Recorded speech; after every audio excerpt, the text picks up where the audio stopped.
the magic ring. Defeat the headless ghost. I win! Goosebumps, terror in the graveyard game.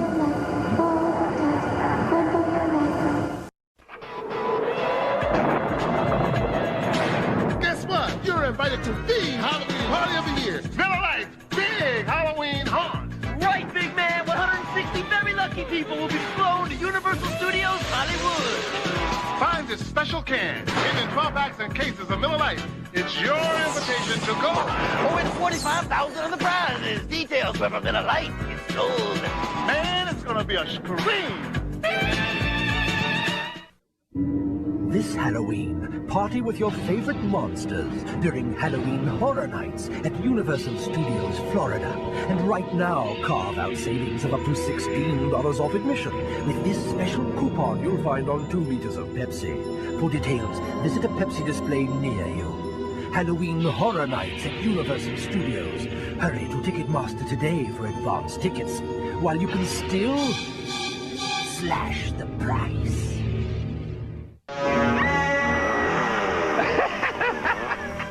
Hey, pretty funny movie, huh? What are you, a nut? This is scary. Scary? This isn't scary. If you want horror, you gotta go with the classics. Dracula, Frankenstein, the Wolf Man. Ooh. Spooky, huh? Oh, they're cool. I could send one to my mother. You'd mail these? These are special edition. You're really starting to freak me out. Special edition stamps now at the post office. Some stamps you just can't lick. I just love Halloween. Mono, what's my costume? Well, we already have a daddy, so how about a mummy? Where's your costume, Ronald? What am I going to be for Halloween? Yo, Ronnie, how about a clown? Great costumes, everybody. What are you going to be, Ronald? Stamps you just can't lick. I could be. I just love Halloween. A goldfish in a goldfish bowl. A chocolate-covered marshmallow. That's silly. Oh, what am I gonna be? For Halloween. The twins? What do you want, Ronald? A Halloween costume. Nice choice. And you big copycat. Ronald makes it magic. There's one time of the year that's like a bad dream, but relax. It's no nightmare. It's just... Halloween! Hello? Don't lose your head this Halloween. Yes! Because we've got a monster mix of movies that'll make you shake with fear in the creepiest month of the year. We're talking about 3 ancient hags versus the 20th century. How bad can it be? You! What's the problem, little dude? He thinks his mom is a monster. Cool. So's mine. Don't you ever worry that you're just not cut out to be a witch? Who's your friend? We found him in a graveyard. This was the yellow brick road. Dorothy! What would you say if I told you I was a witch? I'm not coming back ever. Come! I'll show you the world! Nice effect. It's the craziest month you've ever seen, because weird stuff happens this Halloween all month long on the Disney Channel. Saturday, October 17th on Magical World of Disney. Marty Cromwell's family can't be normal. Why? Because her grandmother's a witch. Totally. And she lives in Halloween Town, where it's Halloween all the time. Halloween is cool. Well, battling an evil shadow creature is just not normal. Oh, big normal is vastly overrated. Find out more about Marty Cromwell's family's strange powers. Powers? What powers? In the Saturday premiere of Disney's original movie, Halloween Town. Saturday, October 17th on Magical World of Disney. Movies at 7, 6 Central. ABC Friday, get ready for a monster night of TGIF. It's a way cool Halloween bash. It's the scariest night of the year, and we have the Queen of Halloween brewing up a frightfully good time. Dig up some friends and join us. And what could be scarier than 2 Urkels? Family Matters. Then Eric's living his own nightmare. This girl won't leave him alone. Boy Meets World. And what's a witch to do when she's invited to 2 parties? Body double. I look really cute. Sabrina. Then it's like a totally freaky Clueless. TGIF. It'll make you howl. ABC Friday. Now it's time for the Pizza Head Show. Hey, everybody! I'm done trick-or-treating, and now I'm gonna go for a stuffed crust pizza at Pizza Hut. Yay! Not yet, Pizza Head. There's one more place to go. I don't think anyone's home. Sure there is. Hello, trick-or-treat! Interesting hieroglyphics on this pizza. Ah! Quick, Pizza Head, let's go upstairs. Hey, who lives here anyway? It's your host, Count Steve. Oh, nice place. You gotta go. Ah! I wanna go to Pizza Hut now! The Count will be happy to give you a lift. Oh, hey, put me down! Put me down! See you next time. Boo! Friday, Fox presents a Halloween special I need a really scary mask, like that one. based on the bestsellers of R.L. Stine. I can't get it off me. Goosebumps, the haunted mask. Face. It's your face now. Friday at 8, 7 Central on Fox. It's Halloween. Ronald, why did the McNugget Buddy so scared? Because we're chicken. Oh, you don't want to be chicken on Halloween. Yeah. You don't want to be a scaredy cat either. What's coming up at McDonald's this Halloween? Ghoulish McNugget Buddies with costumes you can rearrange, plus masks to give your face a change. You get one in each Happy Meal you buy. Now that's handy. I may be stranded, but at least I got my Fruity Pebbles. Fruity! A ghost! Only a Fruity Pebbles can set my spirit free. My Fruity Pebbles? Okay. Frighteningly fruity flavors. Thanks, Fred. Barney! Boo. Yeah! Bon appetit. Post Fruity Pebbles cereal, part of this complete breakfast. Taco Bell presents Nacho and Dog. Nacho, is your costume on yet? Okay, I'm ready. Finally. Ta-da! Ooh, what are you supposed to be? I'm a bean burrito! Now, when you buy a Taco Bell Kids meal, you can get a Goosebumps toy. Get the Rapping Mummy, the Skullmobile, or more. But beware, you're in for a scare. You can collect all 4 Goosebumps toys at Taco Bell. Oh, how cute, a bean burrito. And what are you? Taco Bell! Fetch that food, dog! Hello, kiddies. Crypt Keeper here, master of ceremonies at Universal Studios' all-new Halloween Horror Nights.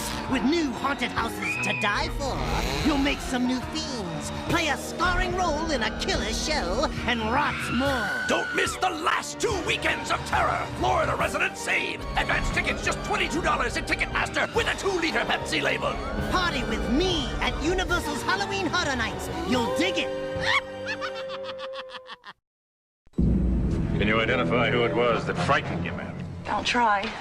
This Halloween, terrifying creatures are on the loose at Taco Bell. It's them! Wanted Goosebumps at Taco Bell. Slappy's Candy Keeper, Cuddles the Horrible Hamster, Rappin' Mummy, and Skullmobile. Get them now. Goosebumps collectibles only at Taco Bell. Step right up, ladies and gentlemen. Next Saturday morning for a Slappy Sideshow Saturday. Only on Fox Kids. I'm Slappy, and you're in for more thrills than you can possibly imagine. Just think, you'll see all the freakiest Fox Kids creatures in action. So remember, be here next Saturday morning for Slappy Sideshow Saturday on the only place that rocks kids, Fox Kids. You know, you really should try to get some sun. This summer, you're going to believe in ghosts. Presenting the Casper Ghost Hunt Sweepstakes at Comfort Inns. If you find Casper's uncle... Way to go! Bone bag! You'll win one of thousands of prizes, like trips to Universal Studios Hollywood and Florida. Find Casper and win the grand prize. Hi, I'm Casper. $250,000. Play the Casper Ghost Hunt Sweepstakes this summer at Comfort. Welcome to the Kids WB Haunted House Halloween Bash at Wayne Manor. Shouldn't you be upstairs with your guests? Everything's under control. Oh, Brucey! Hello, Hazel. You rascal. I just suck at everything I do. How's Trix? More like treats, you know, Halloween. Wait, you guys are... Old friends. The Haunted House Halloween Bash continues with the big cartoony show. Next. You really scare me sometimes, you know that? Hi, I'm Dr. Dreadful, and this is the Dr. Dreadful Food Lab. Makes lots of gross things, and then you eat them. Dr. Dreadful's monster skin. Care for a tasty tarantula, fly, cockroach? You can make swarms! And now magic powder, stir, and... Monster brains! Fruity! The Dr. Dreadful Food Lab makes gross things again and again. It's totally dreadful!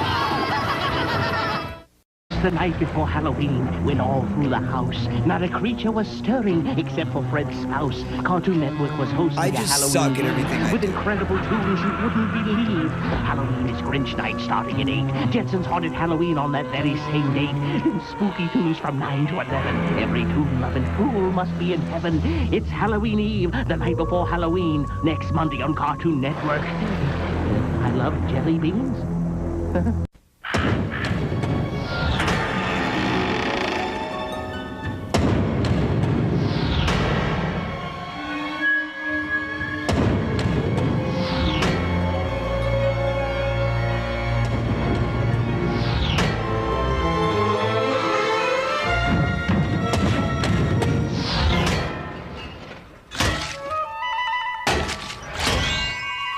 Oh, man.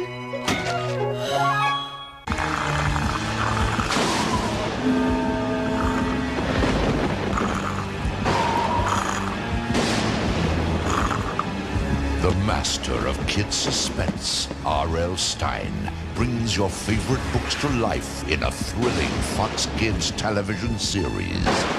Things are not always what they appear to be. Goosebumps on Fox Kids Fridays after Batman and Robin. Watch it with a friend. Elvira here, back with a helping hand for Halloween. Coors Light, it's the official beer of Halloween. And just what an adult party needs to be a howling success. What? You don't believe me? What do you need, like a sign from above?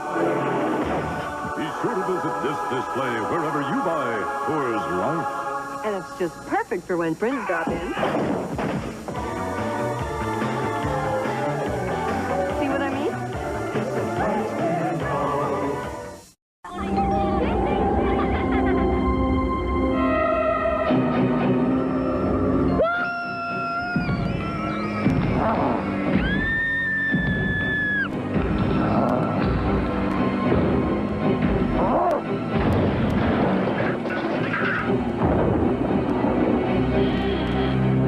What? No dip?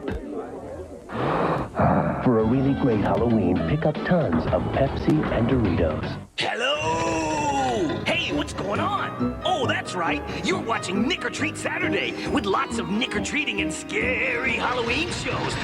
So scary you'll tremble with fear.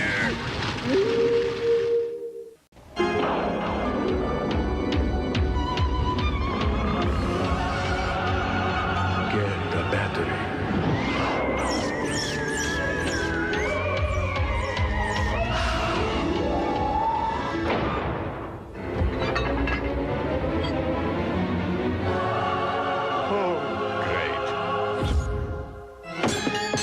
Still going. Nothing outlasts the Energizer battery. It keeps going and...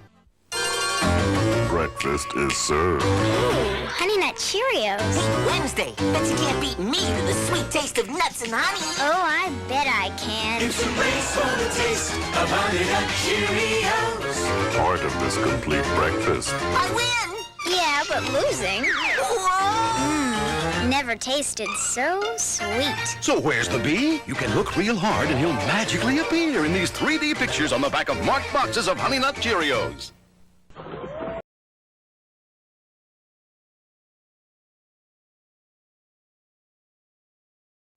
Coreyween, Coreyween, Coreyween, man. Coreyween. Come party out here in the moonlight. Come celebrate this Coreyween. Leaves are falling down across the nation. Support brought to you by Charlie Sheen. Corey's music has got our attention, but he can't take all the good with the bad. He's older than her dad. She needs to run away from him, but she has cobras on her chest. We dare say that deserves all the credit. Fairest podcast in the game, Corey's in torment. They're not built for this. Why did she join the act? Come on, just give her one more chance to make a fool of herself again.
our house.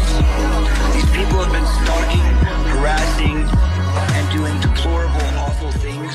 What it do? Welcome everybody on this fine Coreyween. Every episode, I'm a little breathed up. As I was playing this intro, I had to run downstairs to give out candy. This is prime candy giving time. It was maybe not the best time to start the show. What ups to the real ones? The realest of the real in the motherfucking chat. Who do we got? Oh yeah, Sony. It's solo, Danny. We got Danny. We got Stax. We got Tim. We got Max Server. Shit. I'm gonna have to keep an eye out on the goddamn door. I might be running back and forth, y'all. Hold on. Now I do want to show you that I've had I got ghosts out there, and I've got haunted on a loop. Let me see if you can hear it. Yeah, you hear that? I got a Bluetooth speaker stashed out front. It's been playing haunted all night on a loop. Every person that comes up gets a little piece of Adrian Craig. That's how we do. Hold on. Jesus. So yeah, how's everyone doing? Are people giving out candy? People partying? People hanging out? What's going on? Let me pull up some nice, better spooky Coreyween music. One sec. So yeah, this is just a hang, everybody. So if you weren't aware, we're just doing more of a chill because your boys aren't here. It's Mike Steele's birthday. He's over in Disneyland. Jeff's doing God knows what. So you got your boy Jim, you got Suburban Jim hanging out here, giving out candy, blasting haunted for the neighborhood, getting everyone woke to the real Halloween bangers. So we're going to be chilling. We're going to be watching maybe some spooky stuff, or maybe going to be looking at some Jim and them history. Oh. Oh,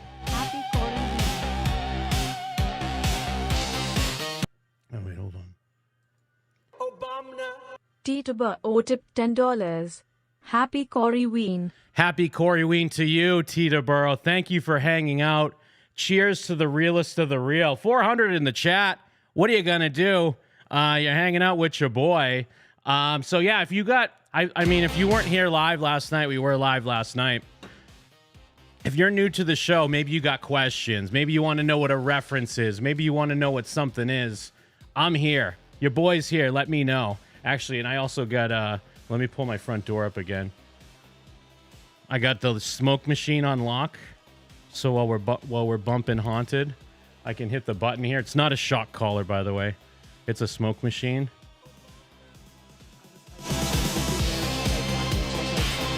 I keep missing the super chats. Hold on, I didn't expect to get super chats at all.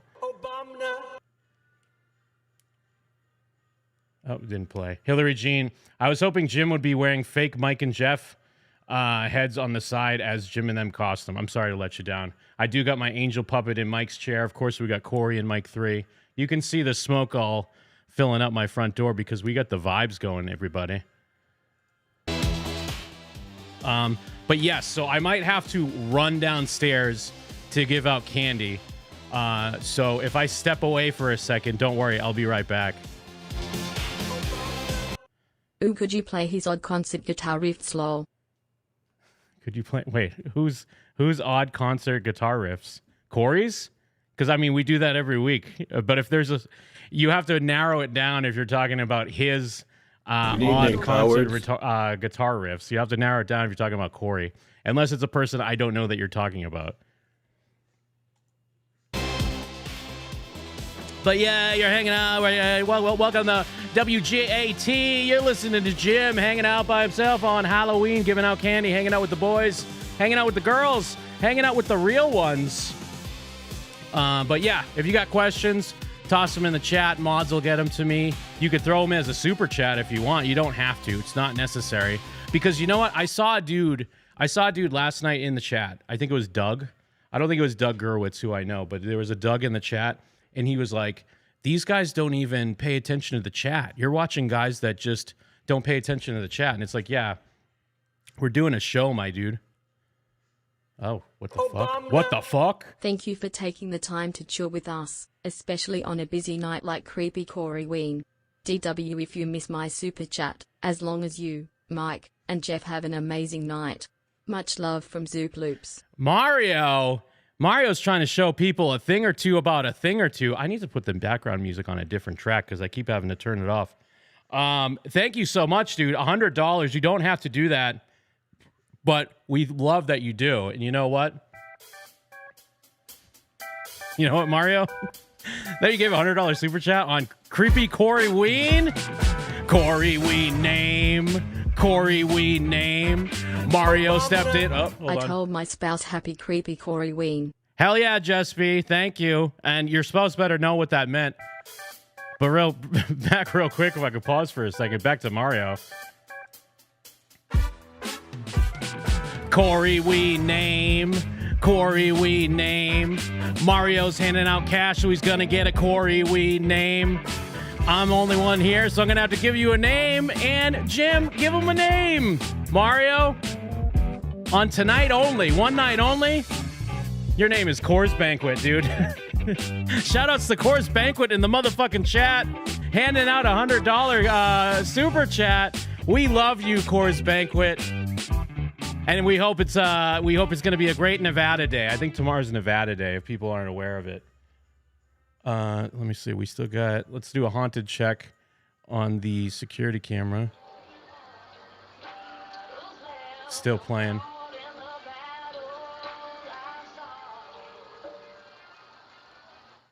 But yes, anyways, the vibes are immaculate. Today I was driving. I went to Costco to get candy to give out. Because not only did your boy get... Oh. Is this one going to play? We got another one. We got another one coming through. Oh, I got him paused. Hold on. I found you guys during the characters arc, and I'd like to send you boys a Wisconsin-themed Christmas gift in December. But I need shirt sizes. Help a filth pig out? I believe it's... me and Jeff are XL, and Mike is a large. If people are taking notes, we got 2 XLs and a large. But yeah, let me let you know. I headed out to Costco earlier to get some candy because not only did your boy got regular candy, regular fun size candy, but I also got a good amount of full size candy bars. I need to get a little bit of that shine. I need to pretend I'm that dude for a little bit. Oh, we got another one. Fair enough, I meant Corey. Yes, I know this channel well, but the one where he has no shirt making weird faces playing the guitar. I'd rather watch it on here than anywhere else if you're doing a revisit. Oh, and giggles. Absolutely. I'll cue that up. I believe you're talking about the guitar solo. So if you're referring to his Loserville guitar solo, we'll definitely get that queued up. Is someone here? Okay. Keeping an eye out. Keep an eye out if someone shows up. But no, thank you. Thank you, Charles, the Crisco Kid Sheen for the 777. And thank you, Fast Wig Review Lisa B for the $20. You know we will definitely watch some Corey guitar licks because if anyone's going to do it, it's going to be your boys or your boy here. But I hopped in the car today to go get candy, and I was living that full-size candy bar life. I threw on the Adrian Skye, Corey Feldman duet. And I know I couldn't tell. Well, I could tell. We were doing a bit saying it was the best song on the album. But then when I heard it like outside of in the show here, it's awful. I mean, I know we all know that it's awful. But when I was listening to it, listening to it in my car stereo, I mean, of course we know that it's going to be fucking jumbled bullshit, but it was even worse. My costume, Bournes, Coco Bournes, detective emoji. Hell yeah, Rick Lanise. Let's see pictures. I want to see your Corey cosplays. I want to see your Adrian Skye cosplays. I want to see your fucking Circus Queen. I want to see your Comeback Kings. Who's on the line? Hey, Jim, it's Big T. Hey, what up, Big T? Thanks for hanging out, my man. I suck at everything I do. Yeah, dude. It's hard to see you by yourself tonight, but now I got a request too. Could you do the Corey AI shit some? That's a good idea. I was actually going to queue up Corey AI last night until I found the Mario Lopez. Good evening, cowards. The Mario Lopez interview. So we probably will do it next week as well. But also, for you, Big T, I will definitely pull that up, and maybe we can ask some questions and see if AI Corey's learned a thing or two about Jim and them. Oh, thanks a lot, brother. Yeah, absolutely, my man. Happy Coreyween. Happy Coreyween, brother. And long live the wolf pack and the monster trucks. Hell yeah, dude. Thank you, man. All right, see ya. So I want to pull it up again real quick just to refresh everyone's memory, because I did see some people commenting on our live stream today saying that this is far and away the best song on the EP. I mean, we all know that motherfucking Circus Queen's the best song on the EP, mostly because it has, not that Mike G's a real producer, but apparently he knows how to make actual songs. So it sounds the most like an actual song, not just some fucking bullshit. So let me refresh your memory, either if you were hanging out late last night as we were listening to this trash, or if you somehow missed it. Let's try to decipher a little bit more of I'm Down, the Pits of Hell. I'm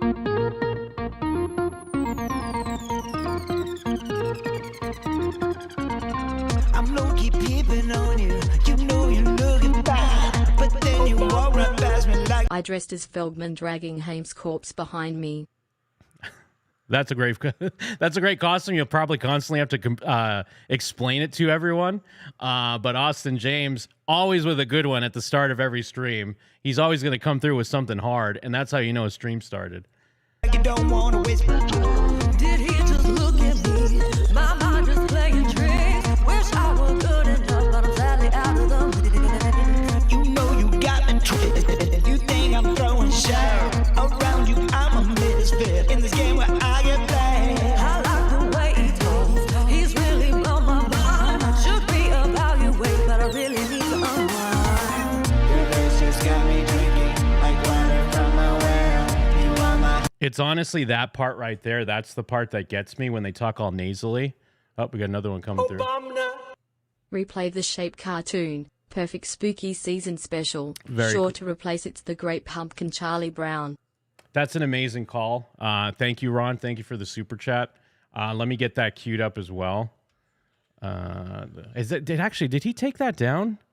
Did that piece of shit learn a thing or two about stepping to your boys, or did he leave up his embarrassment? I never looked back on it. Because he's like a ghost hunter guy. I never went back to his page. And I think we mentioned this on the show, but E-Rock did reach out to him, and he was interested initially on coming on the show. We would have him on. You know, we're the fairest podcast in the game. We wouldn't just immediately like shit on him or whatever. We would let him speak his piece. But then I think he just, I mean, no pun intended, ghosted us. Get it? Because he's a fucking ghost idiot. Let me see. I'm trying to see if he left that up.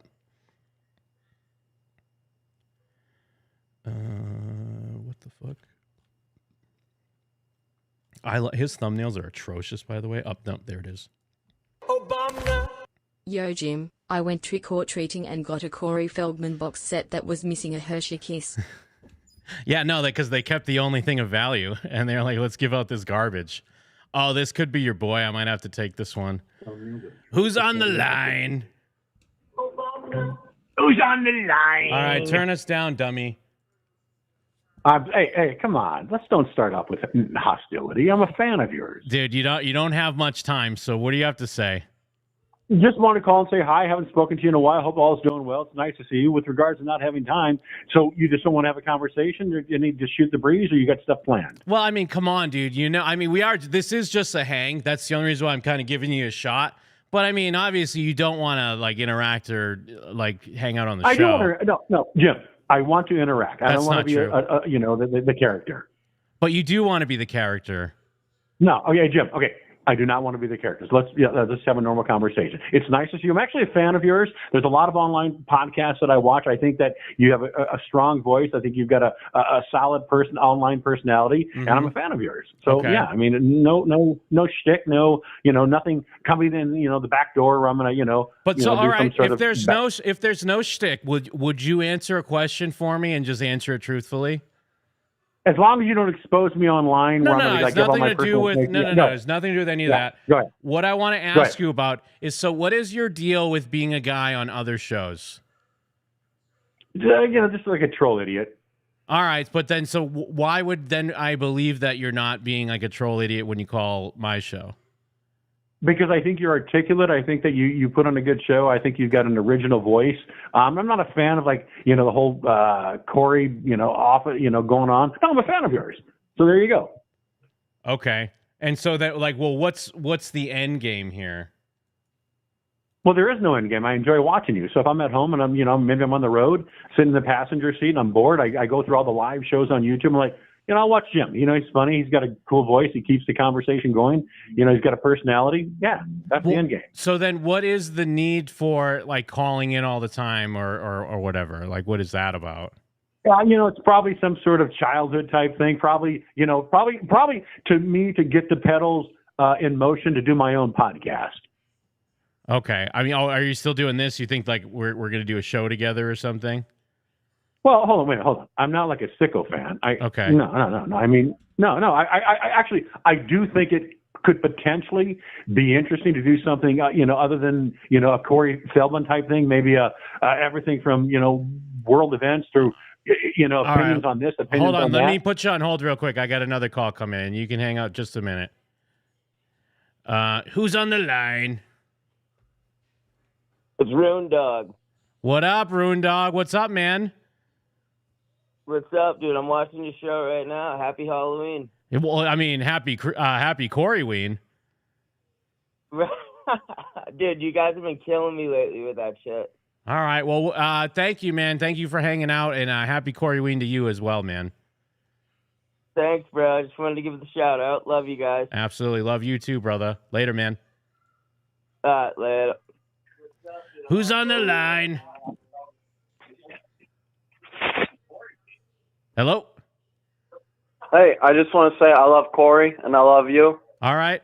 You're in the right place. We love Corey and I love you. Yay. Okay. Bye. All right. Thank you. All right. Hold on. We got some. Wait 1 sec. Who's on the line? I was just going to ask you to cut these people off, but thanks. Thank you. Thank you. I was just going to ask you to cut you guys off. All right. Well, you did it. Mission successful. Thanks. Thank you, dude. All right, 1 sec. But then you walk right past me like you don't want to whisper. Did he just look at me? My mind just playing tricks. Wish I were good enough, but I'm sadly out of the mix. You know you got me twisted. You think I'm throwing shade around you? I'm a misfit in this game where I get played. All right, we had some trick-or-treaters. Are you still on the line? Actually, hold on. All right, so yeah, real quick, what else you got, Charlie? You know what? I don't have anything in the back burner. Just called in to say hi. So nothing contrived, nothing forced, nothing pushed. So that's it. Thanks for taking my call. All right, well, thank you, man. Let's see where this goes, huh? Have a good day, Jim. Let's see where this goes, Charlie. Take care, man. Yeah, later, dude. Jim, how are you not posing out CDRs of the Oreen Yao Vampires Ballad? Side note, I can't wait for the Gospel of Adrian Sky, Adrian's version, in the next 10 years. Hell yeah. Thank you, Richard Anthony. And you know what? It's taking every fiber of my being not to shout from the rooftops to warn people not to listen to the new Gospel of Adrian Sky version of Vampire's Ballad when there's a perfectly fine Adrian Craig version that everyone could be listening to right now. Thank you for the 2222. And who's on the line? Wait, is that you, Patrick? I can't hear you. Yeah. Oh, shit. Yeah, you having trouble hearing me? No, I can hear you Can you hear now. me? What's going on, Patrick? Oh, anyway, I just got done eating the key lime pie, and just going to see what you were doing for Corey Wayne. All right, See what all you right. guys are up to. Who made the key lime pie? How is it? Oh, I lost my V delicious card on 22 key lime balloons pie. of hair. My 5-year-old made it. All right. Well, yeah, you handing out candy, Patrick? You just holding it down or what? Oh, no, I'm strictly Christian. I don't do that stuff. All right, all right. So what? You're getting ready for Feldmas then? Oh, yeah, exactly. I always put up a tree and make sure it smells like weed. Well, actually, let me ask you a standard-ass morning zoo-ass question real quick since I got you on the line. Right or wrong putting up the tree tomorrow? Right or wrong? Real quick. Don't even think about it. Oh, man, my tree's already up, brother. It's yeah. already up. Thank you, Patrick. Like I said, I don't do the Coreyween or the Halloween. You know, it's a little too spooky for me. Guy's demonic. All right. Thank you, dude. Yeah, no problem. You take it easy. All right. Later, man. Let me go back. Let me back up to Obscure Media Emporium. Sorry, I had to mute you for a second. Oh, it's not playing. But anyways, I lost my V card on 22 balloons of hair. Into the fantastic... Wait, am I reading this wrong? Wait, hold on. Another one's going to play. Obama. Cocoa buns blasting through the speakers. Obama on the beat. 22 on the clock. And it's feeling like Coreyween all over again. Jim and them. APCB. Obama. Right, hold on. I got to hit up you Candy. And all the piggies.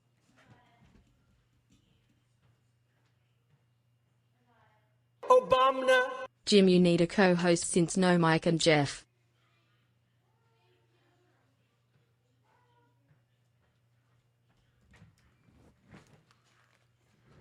All right. What can I do? It's Coreyween. Everyone's fucking celebrating. Let me back it up real quick. I lost my V card. Okay, on 22 balloons of heroin. All right, I see what you did there. To the fantastic cinema masterpiece Meatballs 4. Happy Coreyween, Filth Pigs, and the man, Jim without them. Thank you, Obscure Media Emporium. Ohan, Cocoa Buns blasting through the speakers. Obama on the beat. 22 on the clock. And it's feeling like Coreyween all over again. Jim and them. Hell yeah. Thank you. $4.99. Love you and all the piggies. Thank you, Mondo Retro. N-Man Slimmer. Jim, you need a co-host. Yeah, absolutely, N-Man. What are you doing? Call in, brother. Actually, is this you? Thank you. Who's on the line? All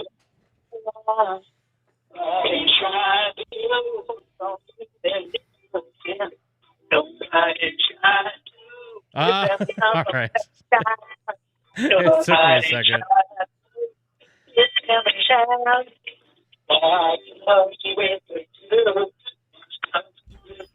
Hey, thank you. What's up with the youth? I really needed you right now. You knew that I needed you, and you delivered. Let me see. Did we get hold on? Did we get some questions? It's so weird because I'm typically the anti, the stream where someone just reads the chat and talks to the chat. Like I was saying, there was someone, Doug, in the chat last night that was like, these guys don't even talk to the chat. And it's like, yeah, we do. Relax. But now I'm giving you what you want, man. Okay, yeah, Red Gabe asks about the origin of Obama. This is a torrid tale with tons of lore. But real quick, who's on the line? Happy Coreyween. Oh, N-Man, what's up, dude? Not much. Jim, how about you? How are you? I went to the pharmacy as Neo from the Matrix to get my red pills, signing blast extenders all the way home. Happy creepy Coreyween. Hold on, N-Man. Osamna. Obama.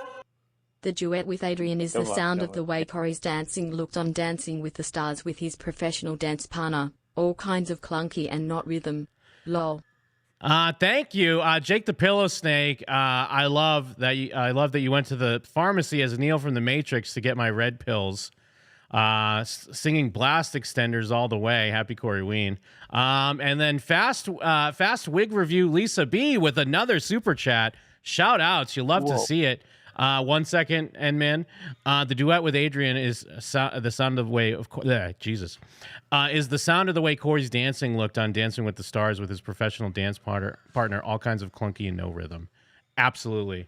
N-Man, what are you up to, man? How was your Halloween, nay, your Coreyween going tonight?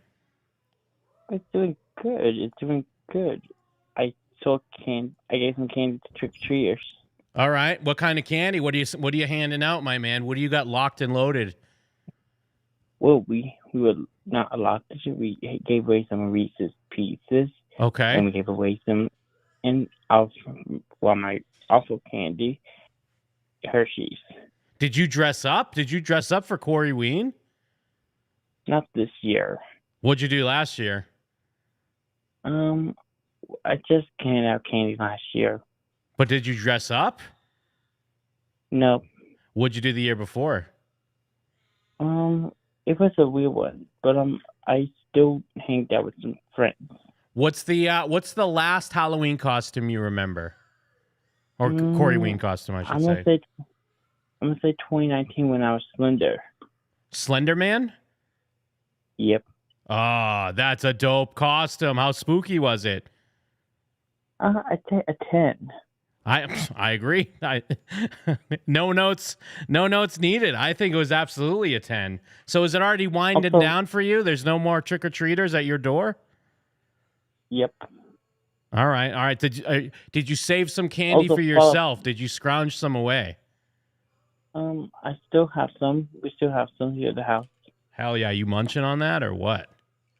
Yeah, we munch a bit. Hell yeah. Go to work tomorrow. Wait, where are you working at these days? A grocery store. Oh, nice. How's that going? Good. Also, question: where's Mike and Jeff? It's Mike's birthday. I want you to wish him a very nice, happy birthday. Happy birthday, Mike. So he's at Disneyland right now. And where's Jeff? Who knows where Jeff is, right? Right? Jeff's a wild card. Yeah. You said so yourself. What? Jeff's a wild card. No, I didn't. Okay. I never said that. Go with the bit. Anyways, but no, Jeff's out and about. He's painting the town red. You know how he does. Jeff being Jeff. Yeah, absolutely. Well, I appreciate you calling in, Golden Boy.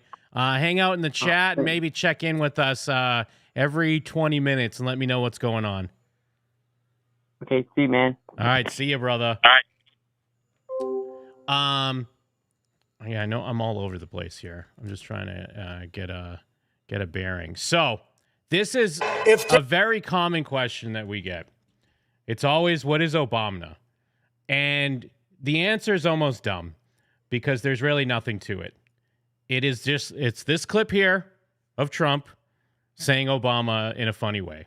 And I guess one of the things on the lore on why it became part of the show is I think it was the second streamathon. If you don't know, we do streamathons. We do them.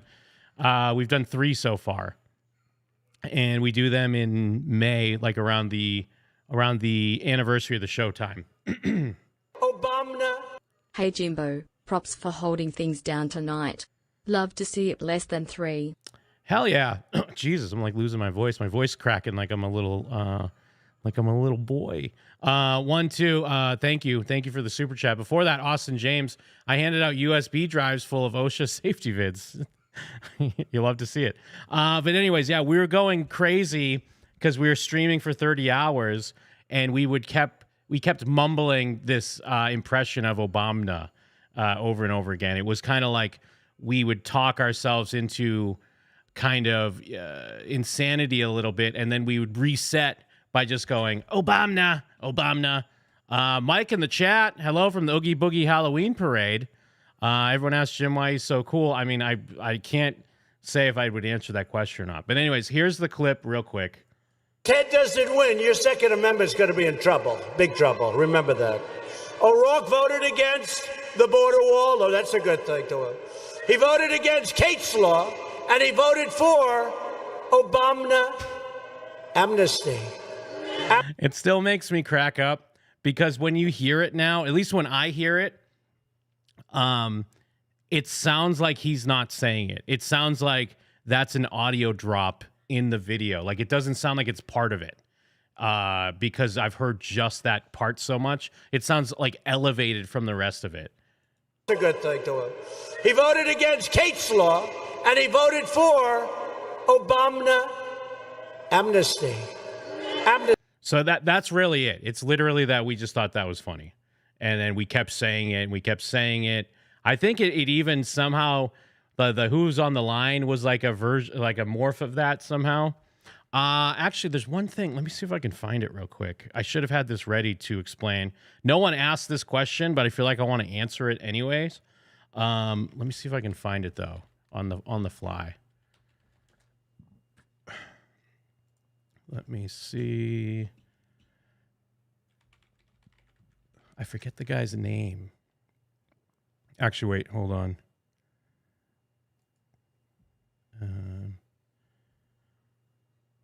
No, that's not it. Hold on. Let me. If I go on, maybe our site. This is a. Nope, that's not it. Obama. There's Just the handed Obama, out though. the last of my candy. Gonna head to the store for more beer and can. By the way, shouts out Jim for holding the fort down on Halloween. Oh, thank you, brother. Yeah, stack up, dude. Get some good shit. Don't be handing out the weak shit. Don't be handing out like Pez or fucking Dippin' Dots or some bullshit. People handing out Dippin' Dots. Okay, wait. Actually, I think I'm gonna find it. I'm gonna find it here. Bear with me, everybody. I'm doing this on the fly, and because I don't think people ask this question enough, but I feel like they should. Yeah, I think this is it. Okay. Now, I don't know if people wonder or ask the question about the Good Evening Cowards guy. The Good Evening Cowards clip that we get whenever someone subscribes to our channel. And I actually do have other clips of him on the soundboard, although I don't play them all the time. Let me see if I can find some of the other clips. Yeah, like this one. The retards. Yeah, that one. Good evening, cowards. This guy, yeah, this guy. Good evening, cowards. Now that plays whenever we get a new subscriber to the channel. I mean, please subscribe if you're not subscribed. We love to see it. But this is like a hero. This guy's a modern day hero because, you know, there's a lot of people, well, maybe not a lot, but you see that there are people that like troll city council meetings or whatever. This guy is kind of trolling like a school board meeting, but he's also just fully genuine. He's just genuinely there to waste their time and talk shit to these people. This goes back to episode 806. So it is about, it's over a year ago. It's weird because it feels so much longer. But here's the origin of the Good Evening Cowards. Oh, it doesn't work like that. I represent all citizens in here. Good evening, cowards. My old neighbor was a dentist and he used to put out a bowl of peanuts for Halloween. Hell yeah, Mario Smells. Is that a bad thing? I guess that wouldn't be a good thing. Is that like insuring his dental business or something? And then I think this is another one. I think he literally said "Good evening, cowards," but it sounds to me like it's a separate clip. Oh, it doesn't work like that. I represent all citizens in here. Good evening, cowards. Rick Hubbard, 97 Spruce Lane. Nice to see you. Now, I got to pause that real quick. So yes, that's literally him saying, "Good evening, cowards." And what's great is he immediately shuts everyone the fuck up. Everyone's like, holy fuck. That's awesome. It doesn't work like that. I represent all citizens in here. Good evening, cowards. Rick Hubbard, 97 Spruce Lane. Nice to see a bunch of fat, ugly women. It really is. It's a literal fucking movie scene where the people like drop the plates and the chef in the back can't believe it. Shit starts going on fire because no one's paying attention because he hits them with the "Good evening, cowards," which is like a jab that stuns them, and then he hits them with the knockout punch by calling them like fat women. Good evening, cowards. Rick Hubbard, 97 Spruce Lane. Nice to see a bunch of fat, ugly women. Oh, What? excuse you. What? Can we see the agenda? No. No. Speaking. They're fat, ugly women is what they are. We're not having that. Let's talk about it. We're not having that. You don't have to. Bye. That ain't free speech. It's called free speech. Bye. That's not free speech. That's insulting. Bye. That's good. Shut up. Okay, everybody, stop. Let Mr. Hubbard speak, please. Enough. Go ahead, Rick. And we wonder why children are retarded stupid today. We wonder why. We wonder why when we have these pathetic people here called teachers rape the children's mind. And if you people are too stupid to know what rape is, it's called control, you morons. Are you speaking directly to the book? Yes, because I am. Okay, It reflects off that wall there and comes back into your ears. Imagine Focus that. on the book, please, because that's what Citizens Forum is I'm about. talking about the book. Okay. I'm talking about the stupidity of the people who want the book in the high school. That's what I'm talking about. I don't remember what book they're talking about. I don't know if this is one of those like, I don't know, book with transgender stuff in it, or if this is just like the Scarlet Letter. Who the fuck knows? Retards that we have, the stupidity of the people who want the book in the high school. That's what I'm talking about. The retards that we have in our community. I don't know that we need to allow this kind of abusive speech. I'm not aware of what the process is, but go ahead I and think we have violate a my right constitutional to rights. this I kind of dare abuse. you. What's funny is she's kind of proving his point a little bit, because she's on the council and she's like, I'm not really aware what we do here, but I feel like this is not it.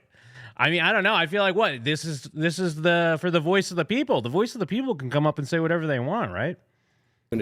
I don't know that we need to allow this kind of abusive speech. I'm not aware of what the process is, but go ahead I and think we have violate a my right constitutional to rights. this I kind of dare abuse. you. Well, That's not very Dare nice. you. Say Violate something. my constitutional rights. Go ahead. Mr. Hubbard, would you please say something specific about the book so that we can let you continue speaking rather than making these generalities? Can I get there? Fast, really fast. No, there's no fast. You I'm don't tell saying me how to fast. speak. Excuse me? You don't tell me how to speak. Well, yeah, I quiet am telling and give you. me my I'm 5 telling you how to speak in this situation. It's honestly wild if everyone gets 5 minutes, by the way. It's why all these meetings are just boring as shit. And only old people go there because you just get to like talk at a wall and no one can interrupt you the whole time. Yeah. Shut up and give me my Point 5 of order. minutes. I'd like to propose a recess. Sit down, please. I'd like to propose My a 5 recess. No, don't interrupt me. This is my constitutional Dr. Meader, right to point of speak, order. and if I'd like you to ugly propose a people don't recess. like This is unacceptable. Huh, imagine I that. propose a recess. Oh, cowards. Okay. Do I have a motion to recess? I move to recess. Bye, All in girls. favor of recessing? Yeah, maybe sit down and take a breath. No, I have the Okay, right then to you can speak to you. continue You speaking, people but are we're stupid. recessing. So. Yeah, now I don't know what they expected because I think all that happens is after they come back from recess, they just have to let him continue to speak. And probably all he's doing is coming up with better owns for them for when they come back out. Can you tell him that? Yes. Rick, I'm you got 2 minutes left. 2 minutes and Your time. 51. Oh, you sure? 2 minutes and 51 seconds. 2 I'm minutes and keeping 50. time. That's almost 3 minutes. That- Okay, so you got. Hold on a second now. Is that through the interruptions from these clowns here? Does that include that, or are you going to give me back You that know time? what? Let's give him a full 3 minutes. Okay. Ooh, wow. Ooh, 9 7 seconds. 9. Yeah. I Time's think that was ticking. 9. Okay, thank you. You're Is it welcome. starting? Got his ass. Ready? Go for it. Is it starting? Okay. Yes. So I was going on that I don't believe you clowns are helping the citizens of the city of Dover. See, what happens is, and I've been looking at this for quite a while now, and it's so ugly and true. It's really gross. See, what happens is teachers teach children, okay? And then those children grow up, and they have brains. And then You know what? I think I was wrong. I thought that he was going to come back stronger and better than ever, but they literally iced the kicker and he came back retarded. Who's on the line? Yo, Jim, it's Chet Martin, PhD, brother. All right. What's up, chat? What's up, chat? Yeah, listen, man, I was just, I was kind of thinking about the interview you showed with Adrian Skye and Corey. It was on that morning show, and I feel like, do you think this is more of a promotion for Corey Feldman? Wait, when he was on the local LA news?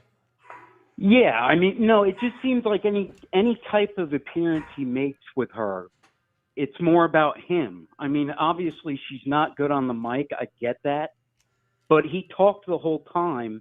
And with her first album coming out with, I guess he produced it, but I think it was his idea to put his songs on there as well and sing with her. I just feel like this girl's being used by him. Well, I mean, I think we were kind of saying that. I think exactly that. I do. I mean, I think we're on the same page, but we're kind of saying the same thing because he could easily divert those questions. When he gets the question about Dancing with the Stars, sure, you can give a quick answer, like keep it brief. What a great opportunity, great experience. Love working with Jenna, blah, blah, blah, blah. And then off to Adrian. But no, you're right. He makes it about, he does lean into those things. He makes it seem like he wants to talk about Adrian. And he does, but he talks about it. He doesn't allow her to talk. So yeah, no, I'm completely with you. And that fucking duet they did, that's the worst song. It's awful. Yeah, I don't even know what the beat's all about, but it's terrible. Jeff incepted me and was like, "No, that's the best song," and I was like, "You know what? That is the best song." But yes, I think it is the best. I think it's just that the most of the songs are slow. So I think when you get kind of more of an upbeat track, it tricks your mind into thinking it's good. Because I even said it last night. I do think her voice goes well with that type of song, but then it's completely torpedoed because she's sharing it with the Feld Dog. Well, she tried to do a little more with what she can do. I just feel like he's riding that train. You know, it was that other song that they put out, Vampire's Ballad, with a remix. It sucked. Do we really terrible, need like dude. seven Vampire's Ballad? No, dude. I mean, this is crazy to me, but I kind of feel bad for her. No, can't do that. Can't do that though.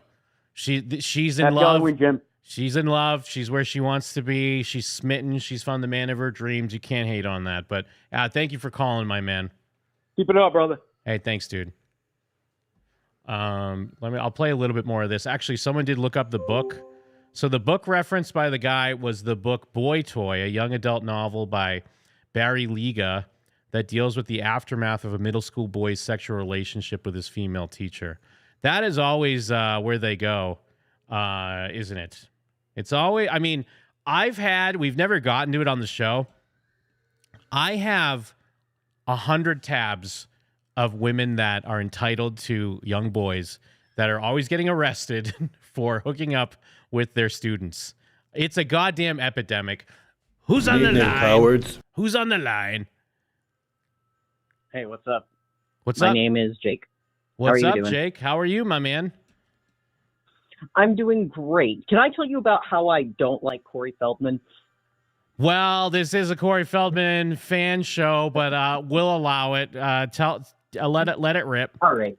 Well, as much as I understand your adoration, perhaps even deserved admiration for Corey Feldman, I really don't like the way he talks about addiction. You know, like, despite his vast musical talents and acting talents, like, he acts like he just went to rehab and got better, and then he doesn't do anything bad like drugs anymore. And it's like, bro, it's like a legally established disability.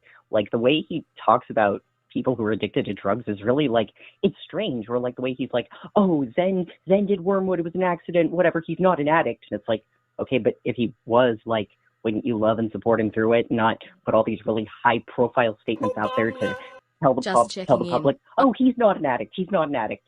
Like, he's sending such a bad message. What if Zen, God forbid, did struggle with addiction? What sort of message would he take away from that?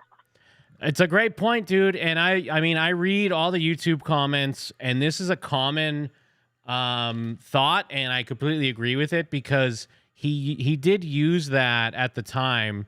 I mean, I guess I would never say that he was completely lying, but he definitely, if anything, leaned into the idea of I'm an addict or I'm struggling with addiction as a way to get any type of limelight. I think that's clear.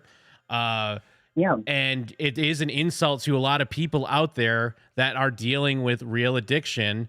And, you know, yeah, you're right. With the disgust in his voice when he was like, you know, no, Zen, he's not an addict. He just he was misguided or whatever the fuck.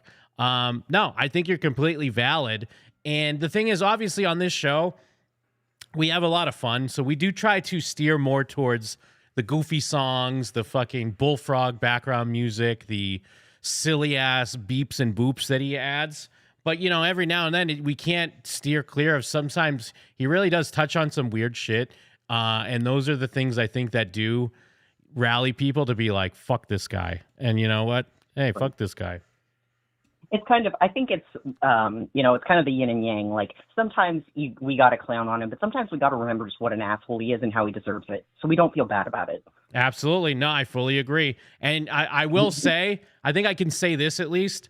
I've had people reach out to me that do, I mean, if he hears this, I know it's going to play into his paranoia, and I'm not even really trying to do that. I'm just trying to say people that have interacted with him in real life have reached out to me, and they've echoed that it's same sentiment of like, don't feel bad. This guy is that dude, and he kind of deserves it.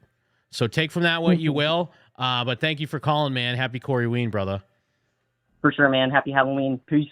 Peace. Let me back up real quick.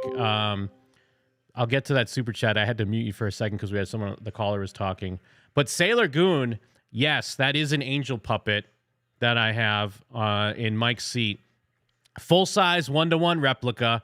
If we got any Buffy and Angel fans out there, that is a full-size 1-to-1 replica of the angel puppet from the episode Smile Time, the season 5 episode, written by Ben Edlund, the creator of The Tick, for all my real ones out there. Amazing episode, amazing puppet. The thing that I'm bummed out about it, I bought it for $500 off of eBay, like a fool. Years ago, though, someone shipped it from, because it's an official release. There was only X amount that were made, I think 500. Someone shipped it from Australia. The box got all fucked up, but I keep them in my office. But I've had him for years at this point, and like the back of his like pleather jacket is like, I don't know, it's rotting away kind of, which sucks. I don't know enough about fabrics, or it's kind of like when I see shoe heads and they show their shoes that are on display, but they're just like falling apart. But let me back it up on that super chat. Obama. I don't know, it doesn't read sometimes, but yeah, just checking in. I'm still alive. Happy Coreyween, everybody. Thank you, Aaron Darian or Aaron Darian. Where the fuck were we? I guess let me play a little bit of more of this. I do think we had some other questions, so we'll get to that as well. Citizens of the city of Dover. See, what happens is, and I've been looking at this for quite a while now, and it's so ugly and true. It's really gross. See, what happens is teachers teach children, okay? And then those children grow up, and they have brains. Who's on the line? This is Richard Anthony. Hey, what's up, man? I didn't hear what your name was. Everett? Is that what you said? No, it's Richard. Richard Anthony. How's it going? I'm retarded. Thank you, Richard. How are you? Good. Doing well. Hey, I don't want to take too much of your time. I was just, I'm annoyed with the whole, Corey, Charlie Sheen issue and problem. Mm-hmm. Before I even started watching your show, by the way, which I love, I noticed that, Corey and Corey's Angels type of thing, it was a complete ripoff of Charlie when he was going, nuts and decided to do the whole goddesses with his, his two ladies and whatnot. He even called them Charlie's Angels kind of a deal. Yes. The guy is not original at all whatsoever. And he's got this weird obsession with Charlie Sheen. And there's just something just isn't sitting right with me and this whole issue and problems he has. No, absolutely. I think that is glossed over and forgotten. And you're right to bring it back up. I mean, because there's the obvious, the regular Charlie's Angels, obviously, the 70s TV show. But yes, the winning Charlie Sheen did have his goddesses and kind of was playing off of that same thing. And it was really maybe not even a year, but it was like a year or something later. He was trying to be this Hugh Hefner. I mean, because, it was definitely a combination of Hugh Hefner and the thing that Charlie Sheen was doing at the time. I mean, Charlie Sheen, I was going to say he memory hold that, but he didn't. But he at least, I feel like at the very least, as a guy that was trying to push back being a wacko, who's still kind of a wacko, he did a better job. He did a better job of repairing that image. Where you're right, I think there's this inauthenticity that the Goblin Ghoul gives off that people don't buy it. And again, we've talked about this on the show a bit. The weird thing is, though, we've seen the tide turn because there was a time where people just felt bad for him, because when we initially even put out our My Truth commentary, the initial reaction from a lot of people was like, fuck you guys are monsters. This person's a victim. You guys are shitting on a victim. He was tossed around Hollywood, like whatever. Name it, that's what people said. And then it slowly turned, because I think people just started really seeing kind of who he was. And what you're kind of referencing, that even if people don't specifically know that that's what it is, their brain knows that he's always copying someone, or everything is just fake. Everything's bullshit. So I think you're onto something. Right. And then, at the same time too, it's a lot of jealousy as well too. I mean, someone who's like, someone like Charlie, like who's like, down in the dumps, drugs and whatnot, but yet he was still making millions on the television show, and Corey's just sitting there still in 1980 whatever. But and then of course blaming Charlie for the the issues with the other Corey kind of a thing too. I'm like, there's a lot of red flags here and some weirdness and stuff. But anyways, they won't take much of your time. Thanks so much, Jim. I love your show, and keep on keeping on. Hey, thank you, man. Thank you for calling in. Thank you for listening. Thank you for hanging out on this fine Coreyween. All right, take it easy. Let me catch up real quick. If it does catch up, let me see. Sing with the Stars. I'm stupid. It was still muted. I'm an idiot. So let me back up then. So yeah, Cheyenne, thank you for the super chat. My new favorite thing to do is think of shows for Corey to be on, like Hell's Kitchen, Naked and Afraid, The Masked Singer, some sort of modeling competition, pretty much anything he has no business doing. Chat Martin, sorry for the bad call, Jim. I'm a tad bit blazed. I meant to ask you if you were surprised Corey was eliminated so early on Dancing with the Stars. Well, Chat Martin, I was going to say your call wasn't that bad, but apparently you had a completely different idea of what you were going to ask than what you actually asked. So I guess, yeah, it was a bad call, even though I didn't think it was at the time. Bad call, Jim. Who's on the line? Hey, this is Old Man TV. Let me pause you here. All right. Hey, have you guys ever met Corey? We have not. No, and I mean, he's already threatened that if he did see us, it'd be fucking on like Donkey Kong, dude. But if he played somewhere and like had a meet and greet and you guys paid for it, which I mean, I'm sure everyone will contribute to that. You think he'd recognize you for sure? There was a time where I'd say no, he wouldn't. I mean, I would think, nah, there's no way. But at this point, yes, I think he would. And again, I know that sounds like egotistical or something, and I swear I don't mean it that way. But there's just been, especially recently on his Twitter, and never mind when he was on his Instagram or whatever, where he's directly referenced the show, that he's aware of it. And obviously, we've grown a lot in the past year, and a lot of that, in a weird way, like I mean, it's obvious, I guess, that I have to tip my hat to Corey because, I mean, that was our main topic and that's what got people to listen to us. But he also actively played a hand in it because we're coming up on a year, but last December, for people that weren't around, it was like December 1st, he did get our channel removed with bogus bullshit. And yeah, I heard that. For the people that were around at the time, or if you go back and listen to those archives, I was devastated because, I mean, we've been doing this show a long time, and we've been over this a million times. So I'm going to touch on it real quick. Is every time we've ever gotten a little bit of momentum, something like that happened where we'd lose our channel and we'd be fucked. So Corey removed your channel or got your channel removed? Yes. I mean, it was probably HDM more than likely, but obviously working on behalf of him. And at the time when that happened, there really was a thought, and I even had this conversation with Mike. And I think, I'm sorry if we mentioned this before. Oh, happy birthday, Mike. Yeah, happy birthday, Mike. Where we were like, maybe we just don't do the show anymore. We've done it too long, and we can't start over.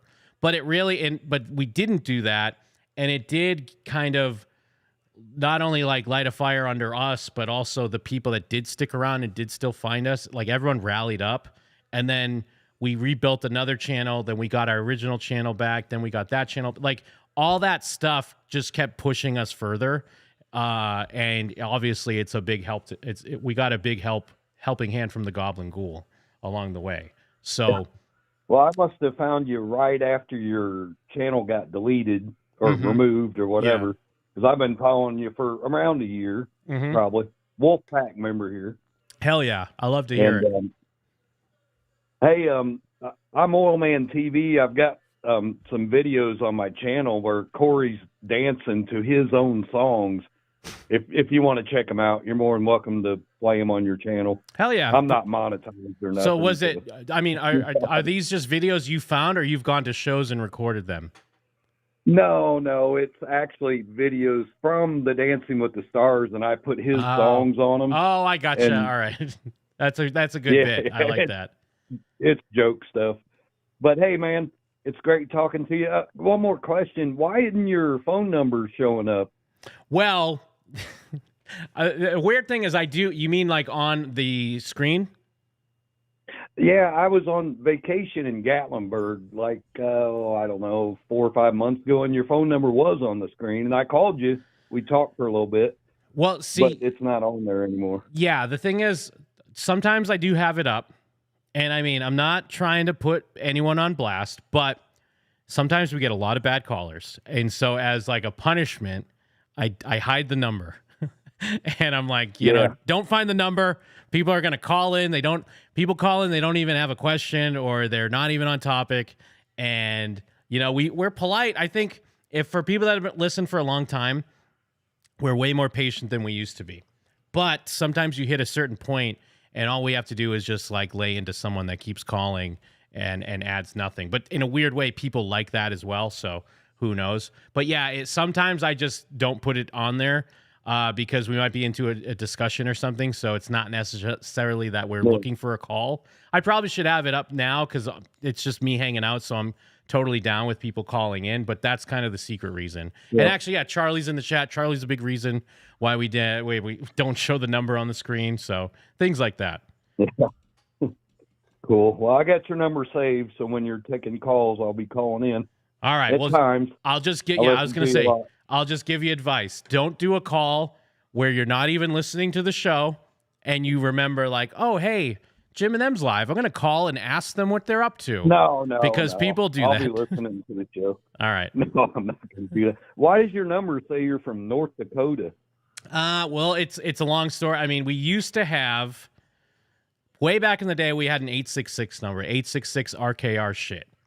But then we decided to, because Real Kid Radio, that used to be our brand. It was my show, my brother's show, We Hit and Run, this other show, Hour of Nonsense. It was like we had like a network. Then we decided we didn't want to pay for an 866 number, so we got like a random number, and we used to sing a song like it. So number one, it's 1 digit off from 702 because we're in Vegas. And then it just sounded like our old number. So it's dumb. It's a dumb thing, but that's the answer. Well, I appreciate you clearing up. I knew about the Obama, but I didn't know about the hello cowards, or good evening cowards or whatever it is. But yeah, it's a good show tonight. All right. Thank you, brother. Take care, man. Later. Let me catch up on these. Obama. Feldog is jealous that Charlie went for Heim over him. Man running emoji. Pickup truck emoji. Pickup truck emoji. Obama. Solo Jim. Thanks for hanging on Friday. Love the show. Here's some cashish. Shout outs Rick Lanise for the first one there, $4.99. Thank you, brother. And shout outs Keith McGaffer. Absolutely. Yeah, just hanging out. I mean, I was gonna just edit some stuff together to play because even if we're off, I like to have something just play on the stream in case people weren't aware. And if they want to just hang out, I know people like to hang out in the chat. Love the community.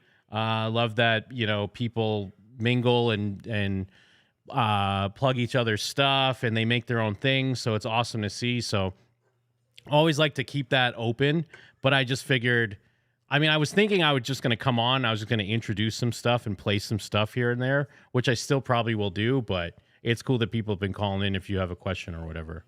Let me see here. Who's on the line? Hey, this is Chris from Vegas. Oh, what up, local boy? What's up, my man? Hey, man. I've been watching for a few months. I'm a big fan of what you guys do. Thank you, dude. I really do have career advice for Corey, and he'd probably do a really good job of it. He should just be in a cover band out here in Vegas, like on Fremont Street or something like that. Well, dude, I'm surprised. It feels like someplace out here would give him a residency. I mean, maybe not a big place. Although, what am I saying? No, they wouldn't. No, but it would still be like, oh, Corey Feldman, and I if he just played cover songs, none of his original crap. Okay, yeah. Just be a cover band, and he could still clown and tell his stories or whatever. Maybe he'd be taken a little more seriously than he seems to in this direction. Well, I think your advice is actually spot on and great advice. But knowing him, at least what we know of him, he would definitely see that as a step backwards and would be so against it. Yeah, he takes himself too seriously. I get that. Yeah. But I think you should be talking to his manager, and you should let him know that this is the career trajectory. Get a goddamn Michael Jackson cover band going, and get a residency out here. Something. I wouldn't even say Michael. I would say just play the hits. Like I don't know. I don't know if you hang out on Fremont, but they just have cover bands that play all the things that get people dancing. The drunk people like. And it would be fine. Hey, whatever band name with Corey Feldman, it would be. I think it would be a get. I think he would make some good money, or at least steady money. I guess I would say compared to what Dancing with the Stars pays. Yeah. I'm not sure about that, but well, yeah, you're right. He could play kind of what he does now, like how he plays "Stand by Me." He could play the Goonies song. He could play "Cry Little Sister," and then throw in some MJ tracks. But I'm sorry, I didn't mean to cut you off. No. I was just going to ask an odd question. You haven't covered the interview on Stern with him and his dad. I'm just kind of curious. Are you holding that back for a reason? Kind of. The thing is, we haven't covered, outside of What's Up with the Youth. Obviously, we've covered that. But we haven't covered any of the other Stern stuff. So I am kind of saving it. Like at the time, I think I was planning on covering it fairly recently, but it's just been packed. I mean, Filth Pigs have been eating good between Dancing with the Stars, the EPs that have coming out. We had Fell Dog Summer, the Birthday Bash, Dancing with the Stars, the Beatles EP, Adrian's EP, the press around that. We got his dance EP coming out soon. So yeah, it's definitely something I want to get into because I've never seen it, so I don't even have. Oh, you haven't seen it? No, I haven't seen it at all. Many people have mentioned it, so I know it's definitely well worth it. So I mean, I'll do a tiny spoiler. Okay, not that big of a spoiler. He is definitely his father's son. That's all I'll say. No, I love to hear. I'm really interested in just seeing what is his dad on there or just on the phone. No, he's there. Okay. Howard Stern says that it wasn't planned, but I guess some sort of producer was gonna go to Stern. He's like, "Hey, I'm going to Stern. Come with me, Dad." And so he ends up sitting on the couch right next to Corey, and Corey is not happy about it. So it's a good interview to watch. I mean, I might feel for him because I had I mean, now I'm going to get into my own daddy issues. I mean, I had a weird, especially with a relationship with my dad, especially because in the early days of the show, he tried to come on the show. And I'd be like, no, you can't fucking come on the show. I don't want to. My brother would have him on his show. But I was like, no, this is my thing. Like, I don't need my drunk dad on the show being a weirdo. I get that. That's funny for everyone else, but it's not funny for me. So I'd be interested to see how that plays out and maybe my feelings on that. So it's definitely something in the pipeline. I just don't know exactly when. You're right. You got the right vibe on it because you definitely feel for Corey the entire time. Like it's an interesting interview. So I'm looking forward to seeing you do that. All right. Thank you, brother. Thank you for calling. And hey, no, and happy Halloween, man. Absolutely. And I mean, I don't know if you've heard us. If you're local, I don't think there's much excuse that you will not be at the Level Up Expo when your boys do a panel next year. So mark it on your calendar, man. Level up. All right, I'll look into it. Thank you, dude. Yeah, have a good night. Later. Let me back up here. Actually, hold on. Let me catch up because I think we got a super chat.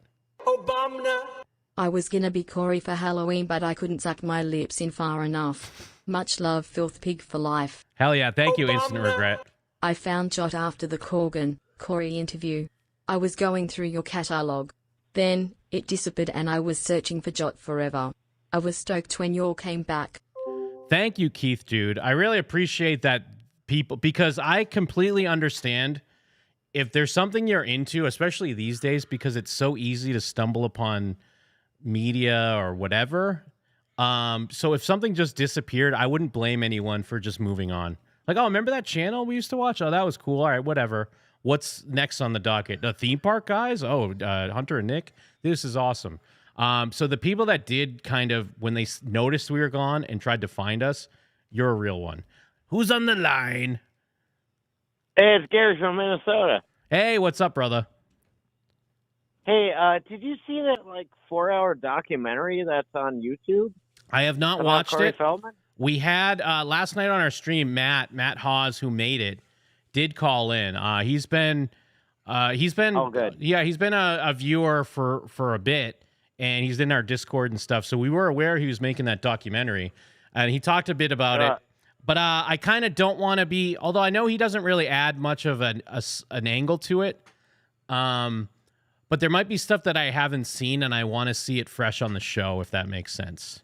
It was very well done, by the way. Well, I did have to put. I had to put him on blast, though. There should have been more Jim in them. I definitely heard word. Yeah. I heard word. There's know, a mention, but there needed to be more. Come on, what is this? What are you doing, Matt? What are you doing, man? I'm gonna. Well, yeah, sorry, go ahead. Trying to keep it pure, I guess, right? Yeah, but if you're getting into current day Corey, there you gotta have a little bit more Jim and them on there. I'm gonna get that shit taken down. I'm gonna reach out to YouTube copyright myself to get it struck. I'm not really. Yeah. I'm not gonna really do that. Yeah, but it was just really fascinating to see. I mean, you guys have done some great things. When it comes down to exposing Corey for all his bullshit and everything like that. He did it, and I was looking every time I'm watching, I'm like, where's Jim and them on this? It was exactly. Like, dude. Yeah. Give us a goddamn writing credit also on there. But no, that's cool to hear. I mean, I've heard it's very well done. But yeah, at the moment, I just want to make sure there's because again, like I was just talking to the last caller, we haven't seen a lot of the Stern stuff, and I am saving that for when we react to it on the show. Oh, that'll be great. Yeah. But thank you, brother. All right. Well, you have a good night, dude. Thanks. And yeah, you guys are always funny and just loving the shit you guys do. Thank you, man. Happy Coreyween to you. All right. Same to you, dude. Yeah. So let me go here. E-Rock, thank you. He shared some of these questions. I'm sorry. I know some of these have from a while ago. So I hope you're still hanging out. But Janvier, I never know if I'm saying that right. It's Janvier. So it's either Janvier or Janvier. But he wants to know, hold on, caller. Give me a second. I do want to answer this question. He wants to know the band that plays during the standard intro for the show. That is the New Noise by The Refused, which is a great track. Or Refused, I'm saying. I'm an idiot. The Refused. No, New Noise by Refused. Where I heard that song, if I could put myself on blast as like a poser, I guess, was in the Friday Night Lights movie. It's a great part where that comes in. We used to have... I'm trying to think if we had a different track initially. We used to have... I think MJ, Shake Your Body to the Ground, like the background beat of that used to play. And then we always had, there's the beat that plays over the main intro where Corey's doing the dance. That is a song called What Goes Around by Movement, which I heard in the trailer for the movie The Whackness, going back, way back when. But anyways, who's on the line? Hey, what's up, man? This is Dominic from Hawaii. Hey, what's up, dude? What time is it in Hawaii? It's 5:30 over here. Fuck yeah. Early Coreyween for you, my early. man. Yeah. Handing out early fucking Coreyween, pineapples and coconuts and shit, if I could be a dick about it. Yes, sir. Oh, man, you had me on hold, and I was listening to you, and the lore of the channel just goes so deep, bro. It's people don't understand. It really does. There's so much lore. I mean, I don't know if people care about these things, but I do, so it does go deep. No, I do.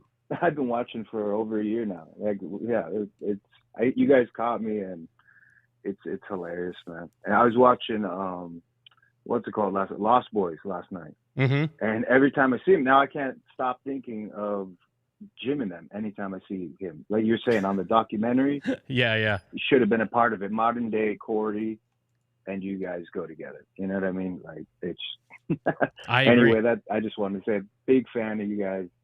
Appreciate you letting me call in.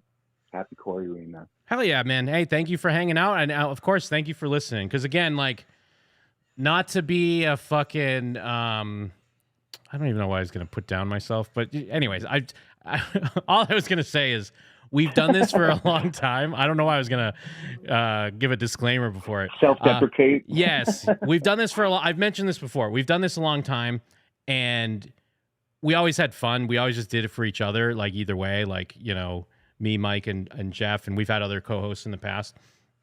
And we've always had loyal listeners and super appreciated, but we've never had as large of an audience as we do now. So, and we've done it for so long. Awesome. So that, like, it's always super appreciated. So thank you, brother. Yeah, thank you, man. Yeah. You have a great night. Peace. And let me see, what else did we got? Mario Zoop. The origin or meaning behind Screet Team. I mean, I think that's you, E-Rock. I mean, I think we just would say Screet like back in the day, like the Screets is watching or whatever. And that transferred over into Screet Team. I'm sorry, there's not a lot of lore there. Again, that's just a funny way to say street. We say Screet. So I hope that's a satisfying answer and really, scratches that itch that question set in your brain. Ghostly Squid wants to know if you're ever going to revisit the public statement from the angel Poena who said Corey was starving them and other terrible things. Oh, is that the angel? Okay. Oh, angel. Wait, so who's Poena? Is that her name? To be fair, I've not watched that interview. I think I know what you're talking about, or actually, it's not even an interview, right? It's just her video. Is this the video where I to be fair, I think I have seen a clip of it. She's just holding up cards or something, right? I mean, obviously, there's some serious allegations out there. There's a few things. It's not that we would never get into it. We would obviously get into it, but on one hand, it's like I was saying earlier. Good evening, cowards. The vibe of our show is more goofy fun. And obviously, maybe we'll touch on some of those things, but it's not quite about that. If that person wanted to call in and tell their story, absolutely. I mean, we would have them on. That's not a problem. But there's kind of like a fine line we try to ride. And it's not because of, even though this maybe could be a good thing for us, because I don't know enough if that would even open us up to if he would try to take us to court or something. I know that was a thing he did with the OG Wolfpack. He would take the OG Wolfpack to court. Because I think they were getting more into that type of stuff.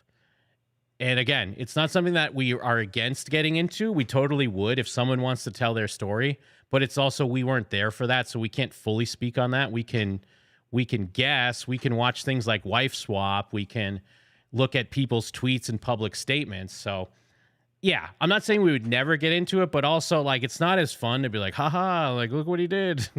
But we'll touch on it. So that's kind of the long answer. Who's on the line? Hey, we getting some Andy Richter tonight? We watched it last night. I mean, if you want to watch his dance again, we could watch it in a minute. Oh, hell yeah. That sounds cool, man. Now, are you spoiled? Hey, man, I just wanted to say y'all pop culture, man, and I love you guys. Hey, love you, brother. You know what? You're pop culture. Go ahead. No, I was gonna say, do you know if Andy made it or not? Do you know if he got bounced this week? I think he did make it. He did. I'm going to spoil I it for think you. I actually did watch last night, but I blanked, dude. No, he made it. I blanked. No, it's all right. It was late. It was at the very end of the show, so it's fine. All good, bro. Hey, let me ask you something. Yeah. If you had to pick like Filth Pig or Wolfpack and just keep it like that, which one would you pick? I would have to pick. I love the Wolfpack thing. The Wolfpack thing is more of a joke because that is technically, there's the OG Wolfpack, there's Bobby Wolf, and like, I don't know if they came up with the name or Corey dubbed them that or whatever. We were on the sidelines because we've been covering Corey for years. So we were reacting to that stuff, but we took up the moniker as a joke of him thinking that everyone was the Wolfpack. So we were like, yes, we're the Wolfpack. So I love saying that we're the Wolfpack or we're Wolfpack 2.0 or whatever, or we're keeping the dream alive. But Filth Pigs is more organic to us. So if I had to choose one, I would go with Filth Pigs because he basically called us Filth Pigs. He was disgusted with us and called us Filth Pigs. I do remember that, and that's the one that's like closest in my head, so I use that one a lot. But either way, it's all one. It's all love, so it's all good. All right, yeah, thank you, man. All right, bro. You have a good one. Yeah, you too, brother. All right, bye. Let me see what else we have here. Excuse me. Radicast Brown wants to know how you and the boys all met and the general history of the foundation of the connection. Jesus, sorry. I'm burping into the mic like my name's Jeff Murphy over here. Swish, he's not here to defend himself. Fuck you, Jeff. Stop burping into the mic and stop staring at your phone. So yeah, how did we? Well, all right. This show started with me, my friend Brandon, and my friend Jake. And it literally started for the first 6 episodes. We had one USB mic and we sat around it and we all like spoke into one microphone. This was in 2007. Like that's like when we talk about 18 years, we've literally been doing it for over 18 years. And the whole thing with Brandon is Brandon was very unreliable. Like Jake and I wanted to make comedy every week. We wanted to get better at stuff like this. We wanted a routine and we wanted to be able to, yes, get better and create stuff. Brandon liked to talk about it, but then didn't always show up or follow through. So he was very sporadic and we decided to keep going without him. So on the year anniversary episode, Jeff was this young kid. I mean, Jeff was like 19 or something at the time. And he was this young kid I worked with. And he was just a weird kid. For people that don't know, Jeff's homeschooled. But he was like super funny, obviously. And so it was just this funny, weird kid that I worked with. And I was like, hey, man, I do a podcast. You should come and hang out. We're celebrating our anniversary show. So he came in on the show. That was the first time he met Jake. It was me, Jake, and Jeff, the J Boys. And we had a lot of fun. We just like clicked immediately. And Jeff was the stunt boy on my brother's show, meaning they would throw darts at his back and they made him eat a little fish that they had. Like, Jeff was hardcore Jeff initially. He was a stunt boy on that show, and he would just like hang out more, and then he ended up just being a regular on Jim and Them. And then about a year after that, Mike was a friend of my friend Jake. I had never met Mike before, and we had a podcast studio. Well, there's this whole tour thing, and within our first year, we used to do AM radio. Sorry, sip of water for the working man. We would pay to be on local access AM radio. That was what Real Kid Radio was. It was our show, Jim and Them. It was my brother's show, We Hit and Run, and it was our other friend's show, CB Radio. And I think we paid like $180 a week to be on this station, KLAV. and we paid like a month advance or something, and we would switch off who did the show. Now, in true Jim and them fashion, when we did the show, we would there was this guy, Papa Joe Chevalier. Papa Joe, he was a syndicated radio host. Sup, Jimmy? Hey, sup, Ellen DeGeneres. Papa Joe was syndicated, and he was on before us. And so as a goof, we would call into his show and mess with him and promote our show that was coming up next. That caused a big thing where we ended up getting kicked off of the AM station. Between that and my brother, I don't know, it's a whole thing. We started this beef with this local podcast, Spankwagon, and they lied about us. Either way, what happened was we got kicked off the station. They gave us a bunch of money back. We decided to take that money and buy equipment and just build our own studio. So we did that, and then Jake started using the studio with his friend Mike. They would record a video game show, and I'd still never. The studio was at my house, and I never met Mike. He would just come over and record with Jake. And then one week, Jeff was out. He went to, I think, see the band Thursday Live, and Mike sat in for Jeff. And it was like kind of just a natural fit. He sat in, and then he would sporadically show up and hang out while we were doing the show. We would film specials. Like at the time, we used to make more videos, and Mike would help out with us. He'd do lighting, do camera, whatever. So eventually, that just turned into Mike being a regular on the show. So for the longest time, it was me, my friend Jake, Mike, and Jeff. That was the core four for years. Jake moved to California. He would still drive he'd drive back every week to do the show. But that just became really not sustainable. Jake is now YouTube huge. He's YouTube famous, even more YouTube famous than Jim and them. He's got like 200,000 subscribers. He's the Pokemon Unite guy. He's Spraggles for Pokemon Unite. So he's still friends with us, but he's not regular on the show anymore. But so then when Jake left, it was me, Mike, and Jeff. Jeff was sporadically out for a while between getting a different job and all this other stuff. We used to have this other co-host, Joe Barry. We used to also have our other co-host, Kristen. We used to have a girl host for a while. And then we landed. This has been the crew. It's been me, Mike, and Jeff. So I know it's like a long story, but that's essentially what brought us to where we are now. If that makes sense. Let me catch up on these real quick. I just suck at everything I do. Oh shit, we got I've heard all these amazing stories, by the way. No, it's not a problem to do a show a week, Brandon.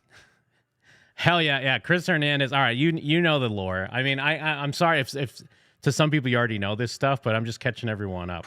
And then Derek is an OG. Just handed out 10 gift memberships. Thank you, brother. You love to see it. That's awesome.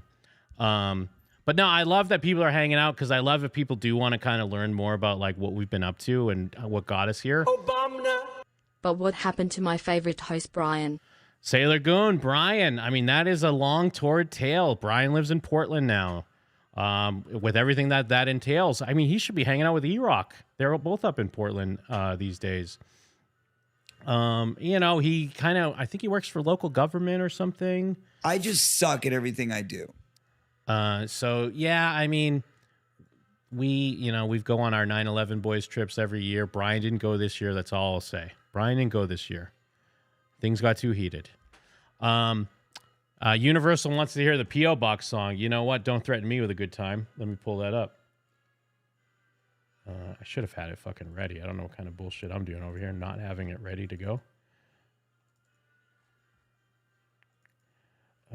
Where are we at? And actually, thank you for reminding me on that, because I did want to shout someone out. Here we go.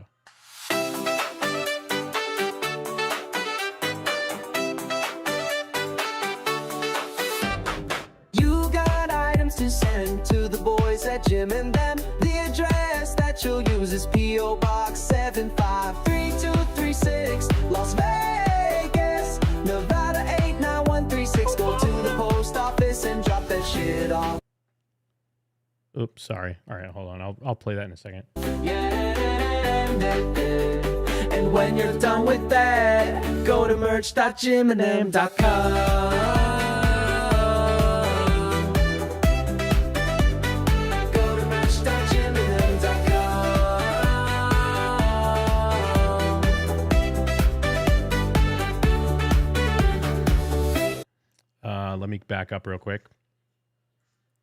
Obama. Jay Walken says, just bought the piss shirt because I was trying to find the phone number in order to call in.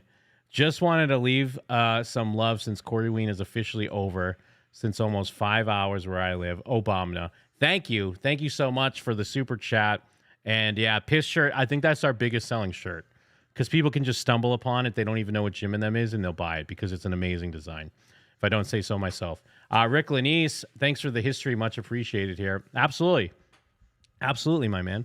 Now, I actually, with the P.O. Box, even though this is not something we received from the P.O. Box, I did want to give a shout out to Zach, a.k.a. Hamster in the chat. I meant to show this last night, but everything got crossed up with the technical difficulties, so I got a little backed up and then I wanted to get right into shit because we were talking about GIFs for a while. But he did make us a few things here.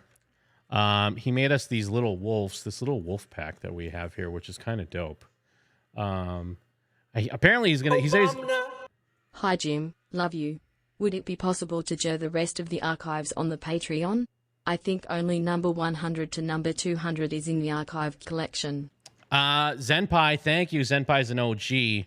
I will say at the moment, no. There's some risque stuff. The Jim and Them show went there. I won't say we'll never release it. We'll probably definitely release it at some point. But at the moment, no. There's not really a plan for that. There is a good chunk of the archives are available on the Patreon, though, especially if you're in the higher tier.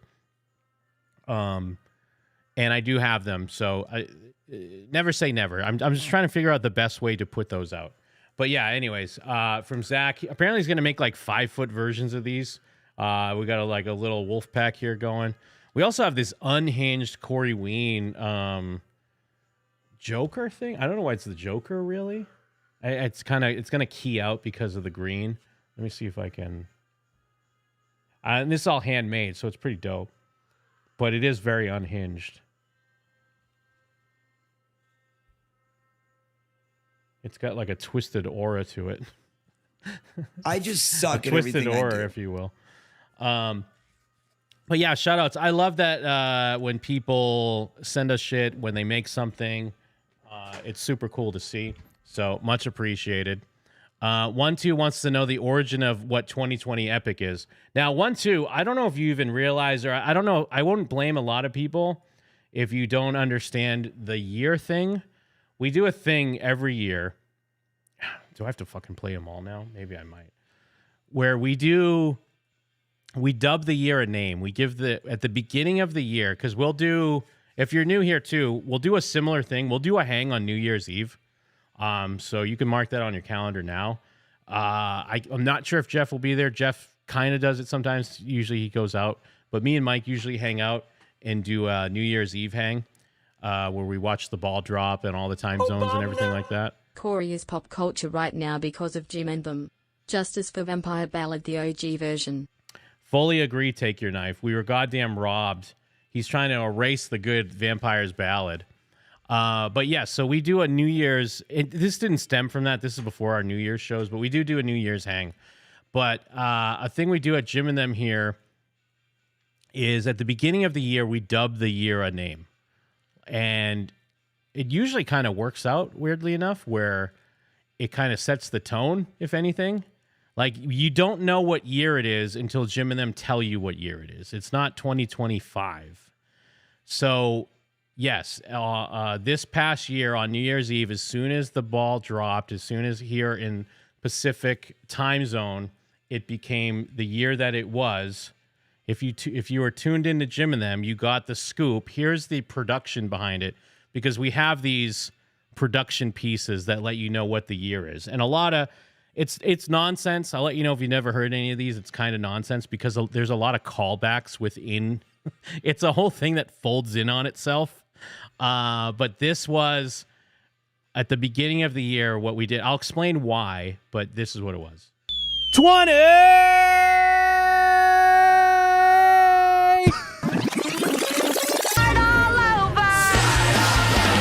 After nearly meeting their demise in 2024, Jim and them start over in 2025. An epic year!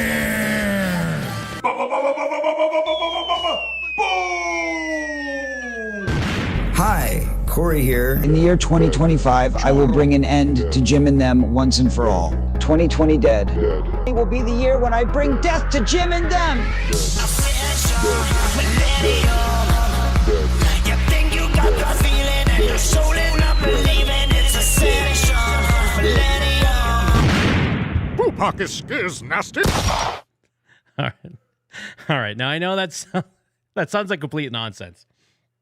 Because it kind of is, but it isn't. That's why you got to tune in to Jim and them all the time. Because, excuse me, for the real ones, when you hear that, you're like, oh my God, this makes complete sense. I get everything that just happened right there. Now, when the year started, as I mentioned before, we lost our channel at the beginning of December. So we were in the process of building everything up. It was immediately taken away. Well, not immediately, but it was taken away at the end of the year. There was a lot of uncertainty on, you know, what that meant for the show and what that meant for the future. So in my mind, 2025 was going to go one of two ways.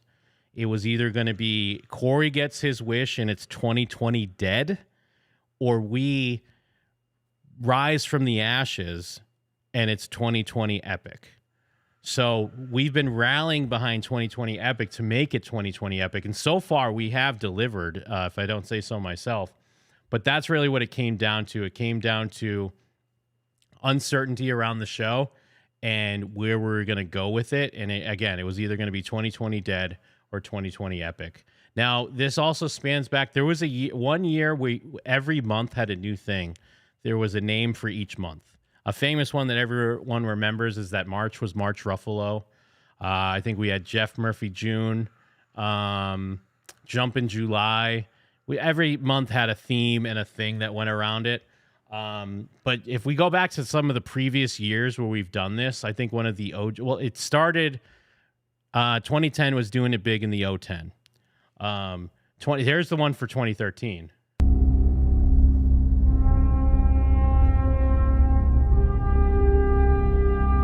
In 2010, we did it big.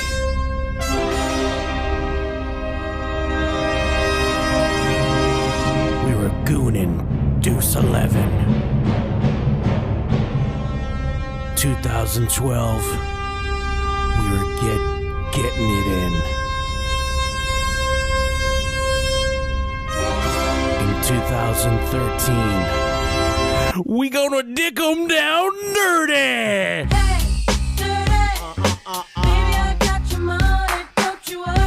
So yeah, I mean, that's what it is. 2013, we were dicking them down dirty. Let me back it up. There was a Corey. Oh, I think 2022 obviously was a Corey year. 20! Hello to Jim and them. This is Mike Kaplan here to wish you a very Mike Kaplan 2022. A Mike Kaplan 2022! A boosted year! On this New Year's Day, we'll be in line for a booster. Hi, Corey here. In the 2-2-2! Good luck on Jim and them's quest for a 222 New Year and their search for Feldman of the Year. Good luck on your quest to find the Feldman of the Year. We will crown the Feldman of the Year! It was a Corey Feldman! Apparently this is a web show. I've never seen it or heard of it, but you have a big fan in N-Man. That is a great one. I mean, I don't know. Again, I don't know if it sinks in or if this makes sense to you if you're new to Jim and Them. But there's a whole thing around the year. So you'll want to be there on New Year's this year because we'll have to announce what next year is going to be. But yeah, the 222 was great. And yes, we did get a cameo from Corey. That is Corey. That was not AI Corey or anything like that. That is Corey reading that we're going to crown the Feldman of the year. I think he does make a dumb joke of like, I hope I'm in the running, being that I am Corey Feldman. Skywalker, where's Jeff at? Jeff ain't here, man. Jeff abandoned you and he abandoned me. And so did Mike, although it's Mike's birthday. Let me see what else we got here. Illuminati Pro wants to know how you stay the course when people judge you or misunderstand you. That's a good question. Now, I think obviously sometimes we handle it. I'm speaking of us as a collective. Sometimes we handle it better than others. Sometimes Mike will be the voice of reason. And it's rare, but sometimes Jeff might be the voice of reason as well. It's not always easy because it's easy to get frustrated. I mean, obviously, we can't get too frustrated because we do essentially do a hater/super fan show. Like, there's such a blurred line between us doing a hater show, but also we're singing these songs. We're making remixes of music. We're listening to the songs in our free time. So, who are we to get upset if someone wants to have a go at us? The main thing, if you go back to something like The Shape, it wasn't so much that The Shape had the audacity to make a video about us. It's the fact that he had no idea what the fuck he was talking about. So, yeah, I mean, and you'll see it sometimes in the chat. Sometimes, I'll get frustrated. Like, I think a couple weeks ago, I was being irrational about people talking about them using the actual songs on Dancing with the Stars or whatever. And, or maybe sometimes Mike will call someone a fucking retard, or no, maybe not that, maybe not the R word, but he'll call him like a fucking idiot for no reason. So you just gotta kind of take them as they come. Maybe bite your tongue a little bit and try to roll with the punches. And that's fucking how we do. Let me get caught up on these. I just suck at everything I do. Derek with some more fucking gift memberships, man. Thank you, Nice of love Corey you, brother. to take the channel down when the guys were doing a Christmas toy drive. Yes, thank you, Chat Martin, for reminding me. I should have brought that up because that's another thing we do here. And we're on the cusp of it. This upcoming month, we will be talking about it more as we get closer to Thanksgiving. Hold on, I gotta mute you, caller, for a second. I'll get you in a moment.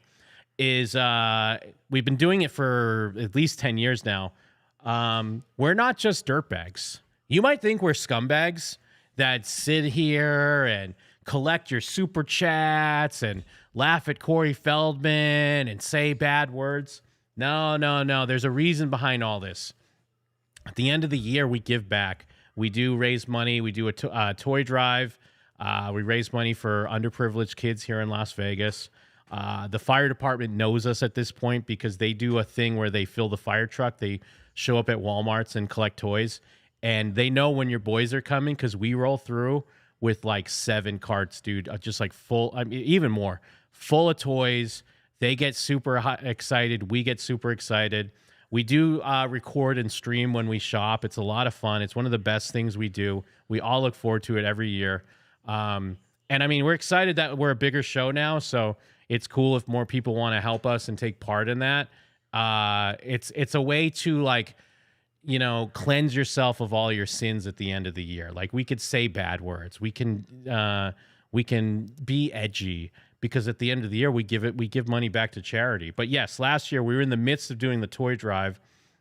We were doing it in honor of Corey Feldman, a man who's never done anything for anyone in his life, and he got our channel taken away and almost fucked us. But anyways, who's on the line? It's Maggie. Hey, what's up, Maggie? I don't know if you remember me. I called that one time when about the. Did you talk about the Goonies water slide place?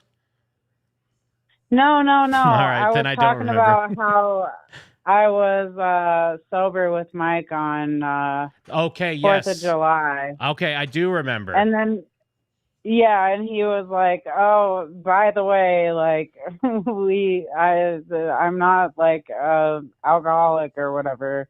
But anyways, we sent you guys a box. We made you guys a Corey Feldman creepy Coreyween box. Oh, when did you send it? Well, it was supposed to show up today. Oh, okay. I haven't been to the PO box today. I was there yesterday, so I'll have it for next show then. I'll have it for Friday's stream for sure. Yeah, and we tried to make it like super shitty on purpose. All right. Don't spoil But anything. it has like, oh, okay, I won't spoil it for you, but All right, give me a hint. Give me a small hint. We made you. What's that? Give me a small hint. Okay, so it's not $700. I'll tell you that much. All right. But it has just like, creepy Coreyween. We were hoping you would get it on Halloween. My bad. I should have checked it today. Real quick, Maggie, and I hope I'm not out of line with this question because the chat's pointing some stuff out. Now, you said you were sober with Mike on 4th of July. You don't sound sober on Coreyween. Am I out of line asking if you're sober right now? No, you are not out of line. Halloween is like my favorite thing ever, and I did kind of overdo it today, but I am going to be straight back to regular Maggie when Halloween's over. So, okay, it's like your Halloween costume then. I mean, what'd you get into today? Give us a tale. Oh, well, we were all ravers for Halloween. Okay, so does that mean Molly? Were you drinking Molly water? No. I didn't drink Molly water. I just drank some jungle juice, but we have like everything light up. Like wannabe ravers, like all right, back in the day we would do that, but no, now we're were there any downers involved? Was there any nose candy involved? No, the only candy is on my wrist. All right, I mean, is that code for some sort of new designer drug I'm not aware of? No, candy, like the bracelets that you wear. All right. I'll believe it this time. But anyways, thank you for putting together the Coreyween box. I'm looking forward to getting it. Oh my gosh. And okay, just one more thing. You guys have to understand that I made a card for you that sings a song. So all right. When you open it up, I hope you enjoy it. I'm excited. Thank you. Yeah, of course. It's so good to hear your voice. And my pleasure. Happy creepy Coreyween. Yeah, happy creepy Coreyween to you as well. Thanks, Jeff. Well, my name's Jim. Sorry. Well, my name's Jim, so fuck off. Jeff and Mike are wait. It's Mike's birthday, right? Yeah, it is. And where is Jeff? Jeff's painting the town red. Who knows where Jeff is? He's probably watching anime. Knowing him, I bet you he's watching anime somewhere. Okay. All right. Well, you have Pity laugh. fun, and we'll just be enjoying watching you. All right. Thanks. It's me, Jeff. Thanks for calling in. Yes, sir. All right. Yeah, it's me, Eric. Thank you. Have a good one. Don't snort any more lines or whatever the fuck you're doing. Okay. Bye. I like the guy in the background. I like there was just a guy in the background kind of chuckling and being like, yeah, tell him about the thing. Tell him about the thing. That was great. Let me go back to these. Obama. Hey, do you know who Shuli Egar is? Did you know the deranged hacker attempts to contact the children of his enemies to collect dirt? Do you know who Shuli Edgar is? I do not. Is this some sort of wait, is it Shuli, like the guy from Stern or whatever? The Shuli Network? I know a little bit about the Dabbleverse, so I know the name Shuli. But anyways, do you know who Shuli Edgar is? Did you know the deranged hack attempts to contact the children of his enemies to collect dirt? I did not. I'm not well versed in that. But thank you for letting me know, and thank you for the super chat. Obama. If someone super chats in the next 2 minutes, I'll respond with another super chat back. Here's Jim. We are them. Obama. Oh, they didn't Became a hit fan that. about a half a year ago. My favorite thing to watch on YouTube now. Always stoked when a new vid drops on the Feld Dog. Genuine question. Do you guys heal come on? Happy Coreyween, guys. Anyway. I don't know why that cut off at the I important just suck part. at everything I do. But he did say, anyways, here's $20. And then Derek, again, my fucking pride and joy, handing out some more gift memberships. Thank you, brother. But yeah, Skywalker, and then before that was Drake and Seven. Thank you both. And yeah, Skywalker, 1999. Thank you, brother. Or sister. I don't know. Obama. I'm a newbie. Love the law. Can you tell me of Obama? Well, Tyler, we did do Obama earlier. I'll do it since it's so fast. I will play it again in a second here. But I wanted to back up real quick. When the new vid drops, genuine question: do you guys think he'll come on? Now, on one, I do think maybe. I think a maybe to that. I don't think it's out of the question that he would ever. I do think there's a potential timeline where he does end up on our show for whatever reason. Because especially with him recently, he referenced, if you missed the stream last night in Corey's Twitter, he referenced Haunted. He referenced that shit. Florida. Florida. I'm fucking, what am I, wasted? I'm fucking up my soundboard. He referenced Haunted, which is weird to me because he kind of did it out of nowhere. And I like to think that it was more with a twinkle in his eye, like he thought it was funny. So I don't know. I think there's a part of him that does want to come on our show and finally just hash it out, and like we'll all become best friends and get married. But we'll have to see if that happens. Who's on the line? Hey, how are you doing tonight, guys? Hey, we are doing awesome. How are you? Hey, very good. I was just calling in actually from East LA. We really like the show out here. We see Corey sometimes. Okay. And it's just really cool to, just kind of hear you guys. But I did want to call in and talk. Sometimes I think he gets a bad rap. Uh-huh. I personally, here in Hollywood, I was molested and fingered my asshole. Yeah. And I just don't know what to do about it. You know what I mean?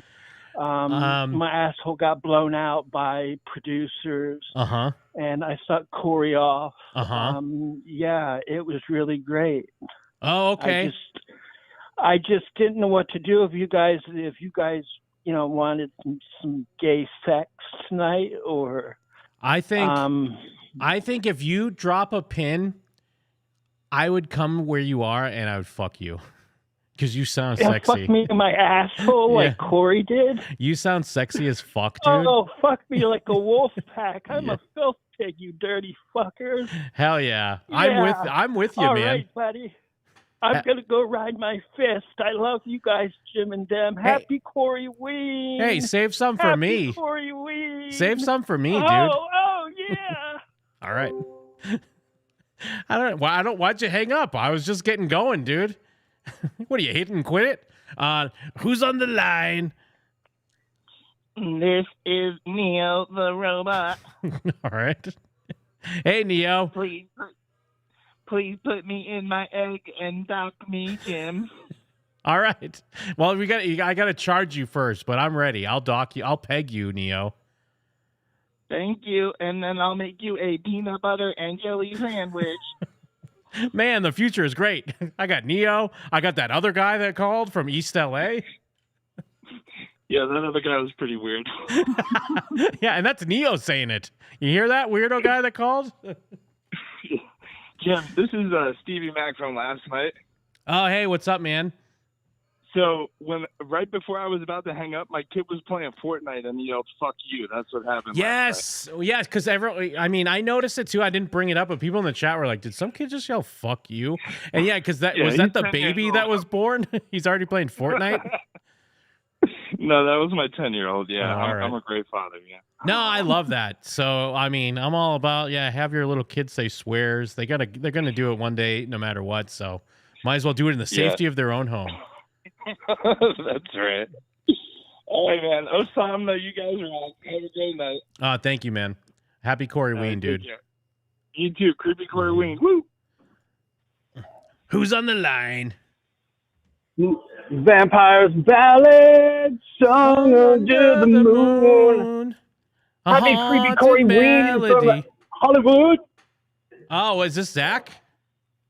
Yes, it is, brother. How are you doing, my friend? Hey, what's up, Zach? I'm not sure if you saw it. I know you're out doing your thing at HHN, but I was showing off your art stuff that you gave me, the Wolf Pack and the Coreyween stuff. So thank you, man. Oh, no way. Oh, thank you. No, I actually just tuned in really quick to check in the live to see like what it was, if it was like cool for me to call in and on at like the time, and got to listen to somebody saying something about like not being able to say the R word or whatever. And I was like, you know what?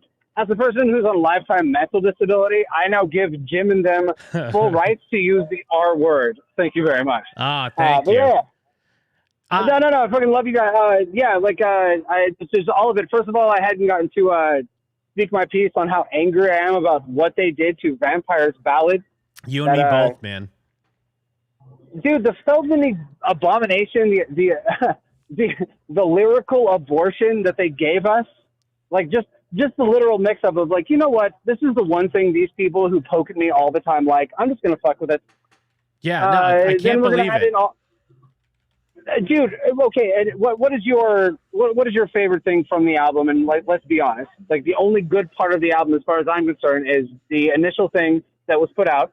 Get your Circus Queen going on, which was already called out to be like nothing else is going to sound like this. It's not even so much that the Circus Queen song's the best thing of the album. The best thing on the album is when she says, the part on Circus Queen where she says, I dare say, that's the best part. No other part, every other part pales in comparison.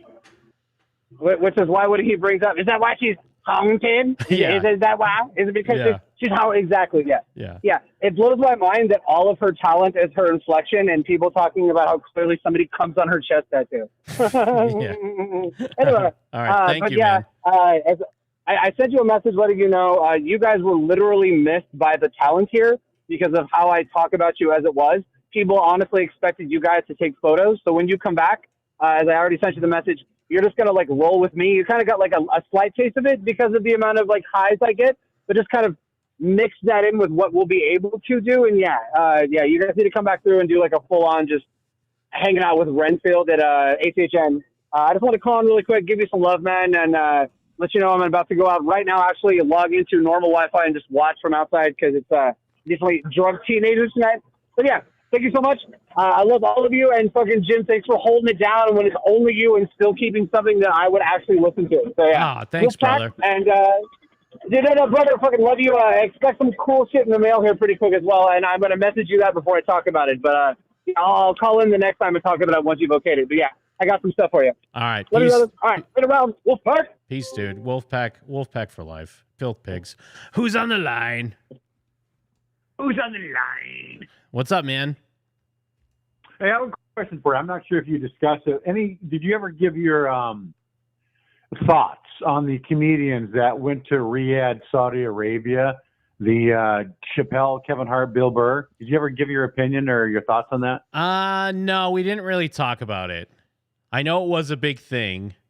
On one hand, I would say that if Saudi Arabia said, hey, we love the Feldman stuff, we want you guys to come over and perform for the Prince or whatever, your boys would be over there. But I also understand Bill Burr. What the fuck is Bill Burr doing over there? What the fuck is Dave Chappelle doing over there? They've already got money. They need more money? Get out of here. Come on. But again, I mean, who cares? This is what everyone says. Oh, first of all, listen, there's some wonderful Muslims. There's bad Muslims. There's bad Catholics. There's great Catholics. The person that I found odd that went there, and I don't know if it was for money or maybe he wanted to, expand his comedic, his hemisphere. Pete Davidson. His father died in 9/11. He was a fireman. His father literally was in the Twin Towers when it came down. And, you know, I mean, who am I to judge? I'm not sure why he did it. Maybe he forgave. But it seems like, I think Saudi Arabia, the Muslim community, like I said, there's wonderful Muslims, there's bad Muslims, there's bad Catholics. I just don't get like Bill Burr. He's so, and I hate the word woke. Woke. It's just so stupid. I mean, Bill Burr obviously hates certain segments of white people, but it's like, dude, why go there? They hate homosexuals, the way they treat women. They're second-class citizens. You're in America basically saying, you know, why do you do this? You know, you're MAGA. You're a horrible person. But he went to that community, and all these people, it was just for a paycheck. Gabriel Iglesias, isn't he worth probably $20-30 million? Dave Chappelle, he's got to be worth $100 million. What does $2 million mean to him? I don't get it. What did they gain from that? I truly don't get it. Whitney Cummings, why go there? Is it just a paycheck? Bro, like, who cares? This is what everyone's talking about, dude. No one wants to talk about this. We want to talk about Corey Feldman. We want to talk about Vampire's Ballad. Hey, did I ever tell the story about me running into Corey Feldman at Costco? Yeah, go. No, you didn't. What happened? It was in Woodland Hills. I was at Costco. Just happened to be in town. And I was in Costco, and I checked in. I showed my little ID. And I see this guy all dressed in black with his hair back with sunglasses on. I'm like, that little fellow looks familiar. That's Corey Feldman. Here's the key. Here's the kicker. He didn't show his ID. He walked right in. So that means he was either going to the pharmacy or he's buying alcohol. Because when you go to Costco, you don't have to have a membership if you go to the pharmacy and alcohol. So I'm not sure what he, but he was a tiny little fellow. He was a short guy. Anyway, I'll call you back. Have a good day. Bye. Thanks, Charlie. I mean, yeah, Charlie, I get it. You're trying, man. I'm not even trying to be a dick to you. But I mean, I know I say this as a person that all we do is, well, not all we do. We do more on part twos and shit, but a big part of what we do is we analyze Corey Feldman. But like everyone's talking about the Riad Festival and everyone's kind of saying the same thing. And I don't even necessarily disagree with what you're saying. I agree with it, but then it's like, I could hear that anywhere. I could hear, you know, Tom Segura. Well, maybe not Tom Segura because those are his boys or something. But you know what I'm saying. You could hear anyone be like, whoa, what's going on? Pete Davidson? Pete Davidson? He's not going over there? Allahu Akbar! Allahu Akbar! Allahu Akbar! Allahu Akbar! Allahu Akbar! That's all I want to say. Send me a fucking check. Let's go. I'm going over there. I'm taking my friends with me. We're balling. Anyways, what the fuck? What are we doing? Where are we at? Hold on. Do we have any other questions? Let me see. Ellen DeGeneres wants to know if you went to broadcasting school. I'll take that as praise. I feel like no one would ever think that I went to broadcasting school because I did not. And also because I still have this stupid masshole crutch. And I probably shouldn't even point it out because I pointed out you're going to notice every time. Forget it. I'm not even going to go down that road. But I'm just saying I don't feel... Maybe it's because I listen to a lot of our show because I edit it or I post the podcast. I have to apologize to podcast scum, by the way. I'm way behind on the podcast feed. I'm going to get that updated this weekend. I feel really bad. It's just because I get backed up with the YouTube videos and the edits and making sure those are posted. So I get backed up on the actual podcast. I don't think last episode, like not the one we just recorded, but the one we recorded before that has been uploaded yet. So I really apologize. But no, I feel like, you know, the way we talk, I don't think anyone would think that we went to broadcasting school. We don't have enough of that polish, and maybe that's part of the charm, but I could see that could also be annoying. Yeah, Tom Israel, drop a pan, Jim's hand out fades. Let's go. I'll punch Pete Davidson. I'll punch Hajib. What's up with these Pajeets getting their CDL truck driver's license and running people over? We want to talk politics? Let's go, bro. But no, we did not go to broadcasting school. Thank you, though. Keith Dude wants to know your top 5 favorite musical acts of all time. Huh. Now, do you mean live shows, or do you mean bands? I guess when you say musical acts, does that mean it encompasses bands, singers, whatever? To try to clarify that, or do you mean like live shows that I've been to? Let me see. I think E-Rock's typing. Let me see if we're gonna get clarification on this. Actually, while that's happening, let me see if I can catch up. Obama. Does Corey actually believe you're a satanic cabal, or does he just say that to sound important? Happy Coreyween. #filthpigs for life. Supersource Rex. I mean, obviously, this is a guesstimate. I think he believes it. I do think and again, not to be this whole, not to play fucking smoke and mirror shit of like people I've talked to. I know, because it's such a douchey, like blind item type talk, but again, some people that know him have reached out and shared some things that I can't always talk about. But that extends not to just us. That extends to other things that he's referenced and has beliefs around. I do think the Jamie Kennedy interview really dug into, even though I think he's still very guarded, which I get with that stuff, because you don't want to just be labeled a loon or whatever.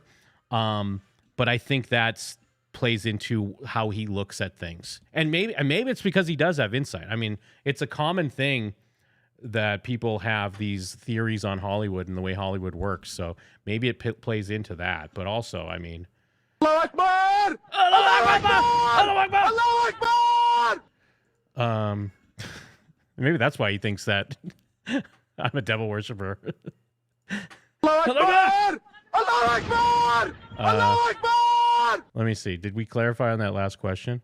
So, okay. Well, let me back up to five favorite musical acts. It's really hard to say.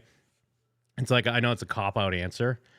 And probably like a lot of other men of a certain age, like myself, aka old men, we always look back to our youth, and that's where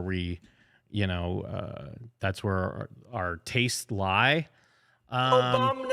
Okay, I can't deal with this zebra rug. Excuse me, I'm going to step over it. Elon Musk, great call out to the fucking house hunting episode where he couldn't even deal with that rug. That's how much he cares, how much Corey cares about animals. But yeah, I'll base it off of more shows rather than, because I can't even pick my favorite like bands or whatever. But the best shows I've ever been to. I'm a masshole from way back. I grew up in Massachusetts, so South Shore, baby. Let's fucking go. I would travel into Boston to go to see a lot of punk bands in my heyday, and or even not just punk bands, but one of the best shows I've ever been to. The bill was Downset, which is rap rock, but they're great. Orange 9mm. And Deftones was the headliners in a small club. One of the greatest shows I've ever been to. One of the other greatest shows I've ever been to was one of the first shows I've ever been to. It was Lagwagon. I forget who opened for them, but that was during the Haas era for all my Fat Records heads out there. I got to give it up to my local boys, Done Good, my friends from school back in the day. South Shore represent, Junction 18. They're not as widely known. They were signed to Fearless Records. Back in the day, they just celebrated the 25th anniversary of their album, This Vicious Cycle. I will be traveling back to Boston to see them in December because they are playing a reunion show to celebrate 25 years. So, loving that shit. Shit. I was a big Wu-Tang guy for a long time. I don't know if I'd throw them out. Wu-Tang, I've seen Wu-Tang live, and it was always a shit show. They would either not show up or they would show up super late. I was at a show in Providence, Rhode Island. I think doors were at 8. Show was supposed to start at 9. Around 12:30, Killa Army hit the stage to open. The people were getting restless, let's say. One of my friends at one point, like, we started realizing, there's not as many white people around here. One of my friends did get grabbed by a guy and just like shoved because people were getting upset that we were waiting and they were getting very impatient. But one of the best things about that show is that Old Dirty Bastard was there, and I think that's a rare thing to happen, where during the show, as we were like in the crowd, because everyone was hyped when they finally hit the stage at like 1:30 a.m., and ODB's entrance was through the crowd, which was sick. He pushed right by us to hop up on stage and do his verse, so that was dope. But again, I mean, I don't know. I can't really say my top 5 because I love music, but I'm also not like Jeff's more of a big music guy, music snob. Mike's a big genre snob. You'll notice he's always correcting people on the genre, which I can't stand. Whenever he does it, if we're doing it live, just look at me and see what kind of face I make when he does it. But anyway, like those are like some formative stuff for me, though. Wu-Tang was a big deal. Lagwagon was a huge deal. Deftones back in the day was a huge deal. Yeah, Junction 18, of course. Saves the Day was huge for me back in the day. Yeah, there we go. I'm sorry. I don't really have a top 5. George wants to know if you're sincere about the friendship arc with Corey. Yes, absolutely. Absolutely. Obviously, there's some tongue-in-cheek elements to it. But I do think that's kind of what sets us apart a little bit. Hold on one second.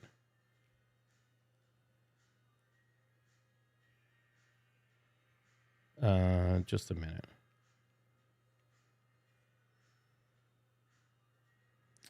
I do think that's what sets us apart a little bit is that I know we joke about being fair, but we kind of do try to be fair. Obviously, we goof on them, and that's the fun of it. But I think the other fun part of it is that we find ourselves having a good time, or we end up. This is the Jim and them thing that's before Corey. Is we always play things we don't like, especially when it comes to music.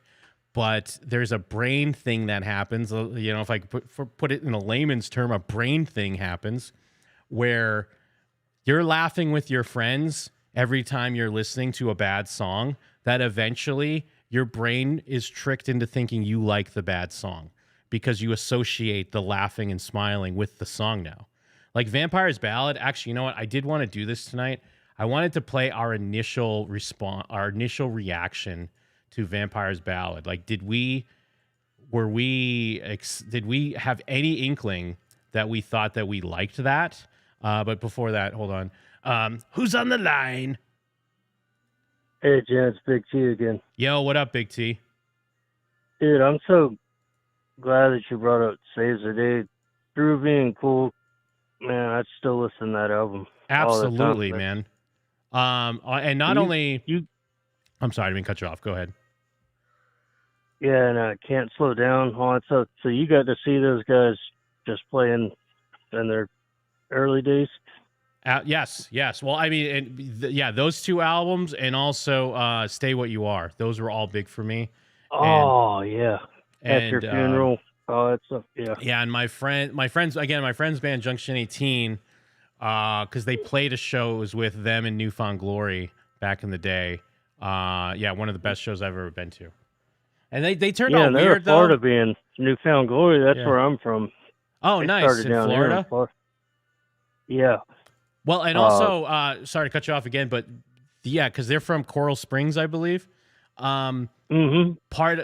were one of the reasons that Junction 18 got signed, because Chad had heard their demo and was like friends with the guy at Fearless or whatever. He's like, hey, you got to check these guys out. And it just like turned from there. So yeah, those are great dudes. Both of those bands, like Saves the Day got weird. Plus there's weird allegations, I think, with the singer. Although I guess a lot of pop punk bands are going to have, I mean, even Newfound Glory had a weird predator in the midst for a while. But Saves the Day, their later stuff didn't hit for me. Like they changed the singer changed his style up a little bit, and I didn't really like it. And same with Newfound Glory, I kind of fell off. I still like their old stuff. I'm that guy, like, oh, I like the old stuff, but just never kind of hung on with the later stuff. But that's fucking awesome, man. Did you ever, being out there from Massachusetts, did you ever see Dinosaur Jr.? I remember the band, but I've never seen them. I think they were a little before my time, but I do remember the band. Yeah. Well, that's cool, man. That's a nice connection, dude. I know I've been calling in for a while, man, but That's through being cool, man. That album's got me through some. Dude, so I've been good. listening to that shit forever. Hell yeah, brother. So good, man. All right. All Have right. a good night, man. Have a good one. Lemaine in the chat, newfound glory. Ew. I mean, I get it. That's why I tend to not to even try to talk about music because I know everyone's going to be like, oh, fuck that. What are you, gay? What are you, retarded? What are you, homo? What are you, Muslim? But yeah, it's whatever. I mean, it's not Corey, right? But hold on. I do want to pull up our, is this our initial Adrian? Yeah, all right. I do want to see. I'm very curious. I haven't looked this up. Because obviously we love Vampire's Ballad now. But did we love it then? There's no way. Oh, she's saying haunted? I can tell you right now, she did a hell of a lot better than I did my first ever show. He was in Descendants. I'm haunted. Hold on, let's hear that real quick. I'm haunted. Halfway. All right. I forgot her name. We make a lot of goofy ass AI songs on this show, but nope. This is Adrian Craig / Adrian Sky. I forgot her name already. / Jared Leto Joker. / Jared Leto Joker original. Hangs in the air, chilling to the bone. Echoes of scream in this house of stone. Halfway. We're halfway. Halfway. Hold on, it's still haunted. Took me a second to realize what Let's this was. He did mention that she performed the song Vampire's Ballad at the event she was at yesterday. So there is a studio version of Vampire's Ballad. Okay. Do you think, before we play it, do you think this is... The first thing that pops in my head is a Monster Mash type song. Do you think we're going to get I really don't. That was I really don't. I think it's going to be like a Muse song. It's going to be like a song like from Muse. A vampire ballad. Vampire ballad. He sang and sang. It's like a love song. It's even though it's not really the same thing, but for whatever reason, it gives me the vibes of when Zooey Deschanel sings. Yeah. But I know it's completely different, but it just... bullshit. Yeah, the old timey like, I'm crooning. Yeah, it's like you're trying to croon to hide shut that, up, Jim. I know- Get I to the wouldn't say you have song a terrible already. I don't think she has a terrible voice. Yeah. But I just don't think, like, you're not... You're not Juno. There's nothing interesting. You're not Too fucking cool. Juno. To quote my hero on Twitter, Buddy X, either people have it or they don't, and I just don't see it. I'm sorry. Well, Vampire Ballad, though, maybe that was like her first We could song. we could be speaking too soon. Vampire Ballad could be the hit. Little did we fucking know. And yes, this is me watching or reacting to a song. Oh no. It's just the same song. It's just piano. It's like when you do the AI different versions of the same song. Also, guy like me, watch my own show and crack up. Guy like me, start giggling at my own shit. Same lyrics, so yeah. I've spent too much time stuck in my past, lost in echoes. She's Southern? Darkness casts. But you're a vampire, baby.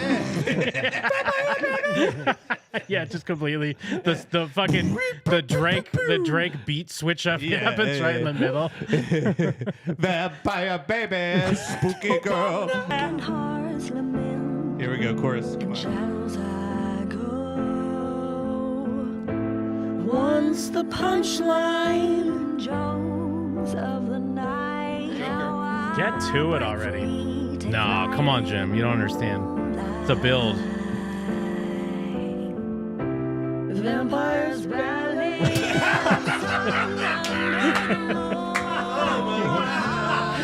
See, this is what happened. This is exactly what I'm talking about. Now I'm seeing the origin of it. We're all laughing, having a great time, and our fucking dumb brains right now are doing a chemical connection to Vampire's Ballad with the best time we've ever had. And so we're fucked from this day forward. From this day forward, we're fucked, and Vampire's Ballad is our favorite song forever. Name of the song. It's like someone looking at the screen and saying the name of the movie. Vampire's Ballad. I didn't expect just Vampire's Ballad. Yeah, I thought it was going to be, I thought maybe more of a chorus or a hook. Vampires ballet, sung under the moon, a haunting melody. A tragic tune. I mean, the thing is, it sounds like a song, though, and you can't say that about. Tell him, Mike. Come on, Mike. The voice of reason. A lot of Corey's music is Corey's music sounds like a baffling cacophony often. Yeah. Either too much or nothing, or a bizarre structure, or it's just like it's complete nonsense. This at least sounds like a song. But yeah, that's why it sounds like an AI song. Yes. Because AI can put together. You're like, Jim, shut the fuck up, you idiot. What are you talking about? It's one of the most honest and pure songs ever written. Wow, like it really made a song in like 2 minutes. You know what I mean? Just like her. Yeah. Underneath the moon, Wolfman's there. I keep waiting the for mummy too. I keep waiting for Tim Robinson to come in and be like, and that's when the skeletons came to life. Good reference. If they pull it out, they turn to bones. Vampires ballet, ancient and gold, becoming a story that's forever told. I never understood why they. Do you think this ever kicks in, or it's just this the whole time? Jim, do you mean when does the second kick in start? Because the first kick in was when she goes, Vampires ballet. I can't believe we disrespected and didn't even listen to the whole fucking song. You people in the chat let us get away with this shit every week, every episode. It's the anti-Corey pod. Every episode. Corey? Oh. That's forever told. It's the Vampires Ballad, y'all. Rapper comes in. Yeah, Kendrick comes on in. I'm a vampire. I'm a vampire. Sucking bug. Say, Drac. You like the blood.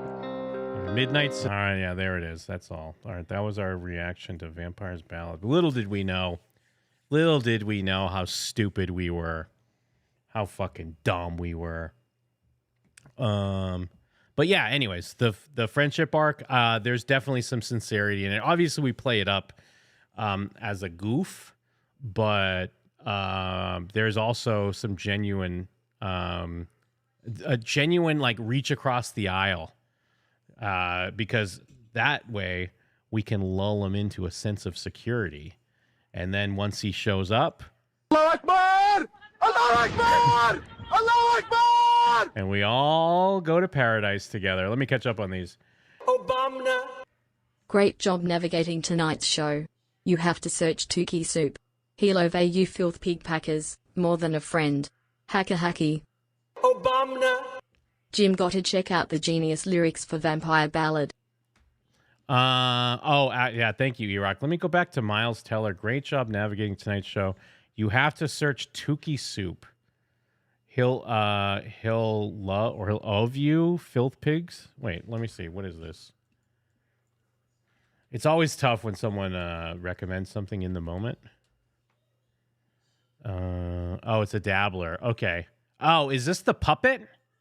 Is this the thing is, before this, we have a slight connection because Jeff Murphy has performed at Hackamania. This was before we started getting more traction. It was like actually the spring beforehand, I think. We're pushing more of the Corey stuff. Again, we've been talking about Corey forever, but I did make a conscious effort early that year to focus on it because I felt like we had a lot of knowledge around it, and it was something that we riffed on well. But leading into that anyways, the year Hackamania, which is run by NLO, Melton, which, I mean, I've never met, but he's also local here in Vegas, and Jeff had heard about some sort of open mic and whatever. But anyways, Jeff did perform at that, whatever their version of Kill Tony or whatever it is. And Jeff did well. I know I think he got a pretty decent payday from them, performing and doing well in that crowd. So I do remember one of the judges had a puppet. So, I mean, I don't know if this is good or not. I mean, I guess it's something. It's something out there. I'll leave that to the rest of you folks. I just suck at everything I do. And Daryl Dominic, thank you for becoming a member. And yeah, let me see. I didn't mean to bring this up earlier, but I know E-Rock and the Screet team or the ESO crew have been doing some diligent work on Genius.com, picking up the slack for, I mean, I know there's a lot of Adrian Sky fans out there, but they're just slacking. They're not on there repping for their girl. You got Eric here, E-Rock. He's the main top contributor for Adrian Sky, aka JLJGF. So actually, if you want to help him on this, we want to make sure all the super fans get their voices heard. Make sure we get her lyrics and her songs updated properly on Genius. Like, of course, we have Campfire Salad. Let me see here. Well, I mean, it's tough. I can't just like sing this right now. But yeah, campfire salad, eaten with a spoon, a packet of dressing, I chipped my tooth. Pretty good. Not bad. Pretty good.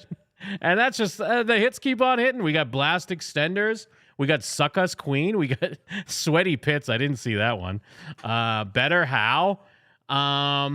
This poor woman. This poor girl. Anyways, what do you got? Let's what are your suggestions? What do you have for lyrics for Campfire Salad? What do you have for lyrics for Blast Extenders? What do you have for lyrics for Honte? Or Suck Us Queen? Let me take a look at Suck Us Queen. Suck Us Clean, Suck Us Queen. Oh, Jim and them don't do it to him, man. Does he say that? Oh, that's the DJ drop. Man, all I could picture is if her or Corey like Google themselves and they have to stumble upon this nonsense. Look at her page with 0 followers and people putting in time to fucking Weird Alify. Actually, you know what? We know that Corey's a big fucking fan and follower of Weird Al. If anything, Weird Al is the inspiration that got Corey on the road to making music. By his own admission, he said this himself. So this is actually a huge compliment that someone has decided to Weird Alify his debut artist, Adrian Sky, on Genius.com. Take your knife. Adrian Floor. Well, it's not Adrian Floor, it's Aiden Floor. And you know what? Since the real ones are in the chat right now, one of my favorite things is I'm almost positive there's a good amount of people that think Aiden Floor is a real person, because I've seen many comments on our channel that are like, that guy looks like Adrian Sky. What, Charlie Sheen's just doing the Corey thing? Keep that dream alive. I want these people to think that there's a real guy named Aiden Floor and that Charlie Sheen is doing this on purpose. Keep the dream alive. Don't let the dream die. Let me see. What else do we got here? That's all the question. At least, I don't know if I've missed any other questions. I do really appreciate it. Let me see if there's another. You know what? Let me play, since it is Coreyween still. Let me go back. Let's go way back in the Jim and Them archives. I know this has been shared on our Discord quite a bit. But I would like to guys, we've been through share it with you all hanging out right now. We used to make a lot of shorts. We used to make full on holiday specials. This is one of my favorite shorts that we made. Jake, I think Jake came up with the main idea on it. It's called Mummy Love, and it's about how love can tear up even the closest of friends. So let's take a quick gander at this. This is going back, way back in the early days of Jim and Them. Well, not that early, but I mean at least over a decade ago. Here's one of our Halloween/horror shorts. Oof, guys, we've been through a lot lately, huh, guys? Let's all agree to never let a woman come between us again, huh? Yeah, you're right. Friendship's too important to let a female come between us. Our bond is too strong.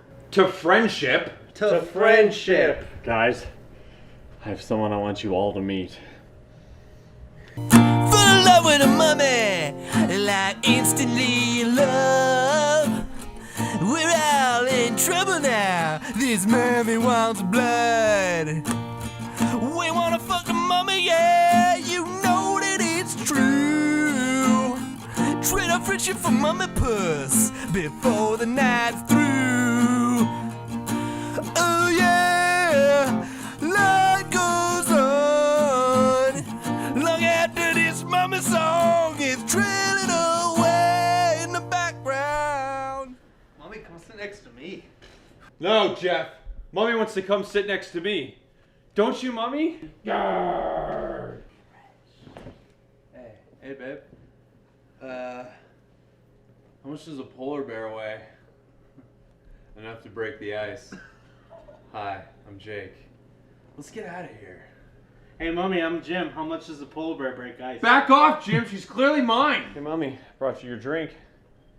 It looks like you're sitting next to Jake, even though you're my girlfriend. Mike, if you two were really happy, you wouldn't care that Jake and Mommy are talking, bro. That's right. You want happiness? I'll show you happiness. Come on, Mommy. No. Mommy, you don't have to do this. Can't have my heart broken again. Jeff, get out of here so I can try to steal Mike's girlfriend. Right away, Cap. Oh, Mommy, you're so dirty. You know what, man? You need to treat Mommy with more respect. She's beautiful. She's way out of your league. You buster? Scrub-ass buster? You know what? We're in love. And you're just gonna have to accept that, Jake. Is that true, Mommy? Are you two in love? Fine. If that's how it is, then I'm out of here. But I want you to know that I'm not going to be around to pick up the pieces after Mommy rips your heart out, Mike. Stupid Jake. So selfish. He only cares about Jake! Jake, help me, please! She's ripping my freaking heart out! I already said that you were on your own, bro.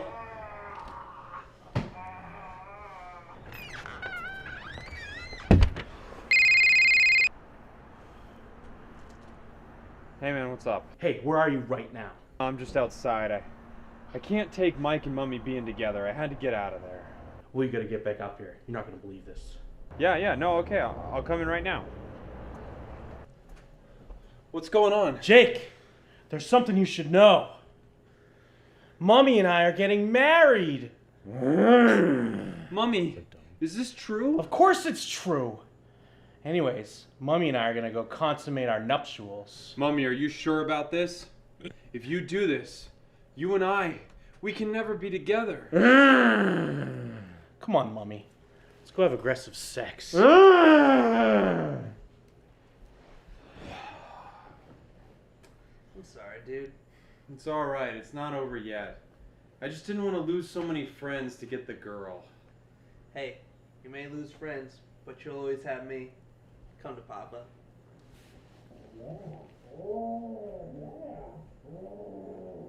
Wow, she's really rocking Jim's world in there.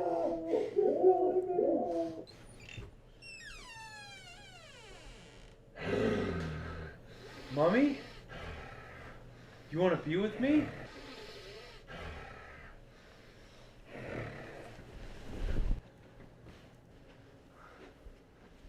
Do you really love me, Mummy? I love you too. That's my grandfather, you son of a bitch. Stupid. Stupid. Another one of those stinking mummies dead. Hey, boss. You never told me. Why do you make the mummies fall in love before you kill them? You're still in training. It's a lesson for another day, kid. Let's roll.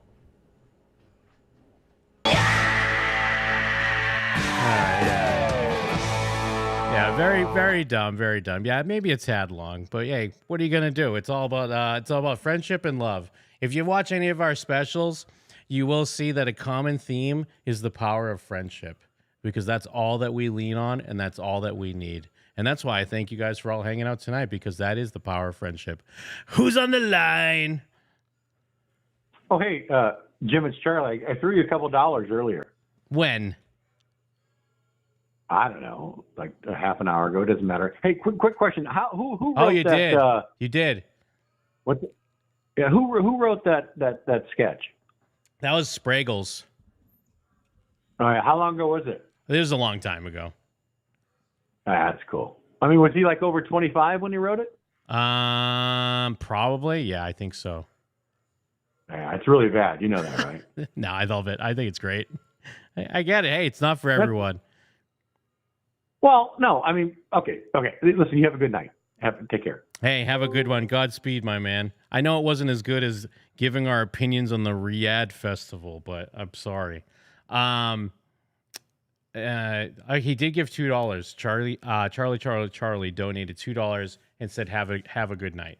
I mean, Charlie, get your licks in tonight, man, because once it's the regular show, man, unless you want to call in with your real number. Because the thing is, for people that don't know, the dead giveaway that it's a Charlie call is it's anonymous. Like, he's dead. Like, first of all, we don't care what your number is. I mean, maybe we do, but we don't care. But he's so concerned, he thinks we're gonna like dox him or something like that. He's very worried about what's gonna happen if he calls in with his actual number, because it's gonna like break the facade that he has as like the troll guy that calls into other shows. We did hear from someone, or I heard from someone recently that I don't know if it's new Bubba the Love Sponge or old Bubba the Love Sponge, but he's also a character on there, or at least he was. I don't know if he still is. Again, I don't even know if that show is still on. Did Bubba die, or is Bubba still alive?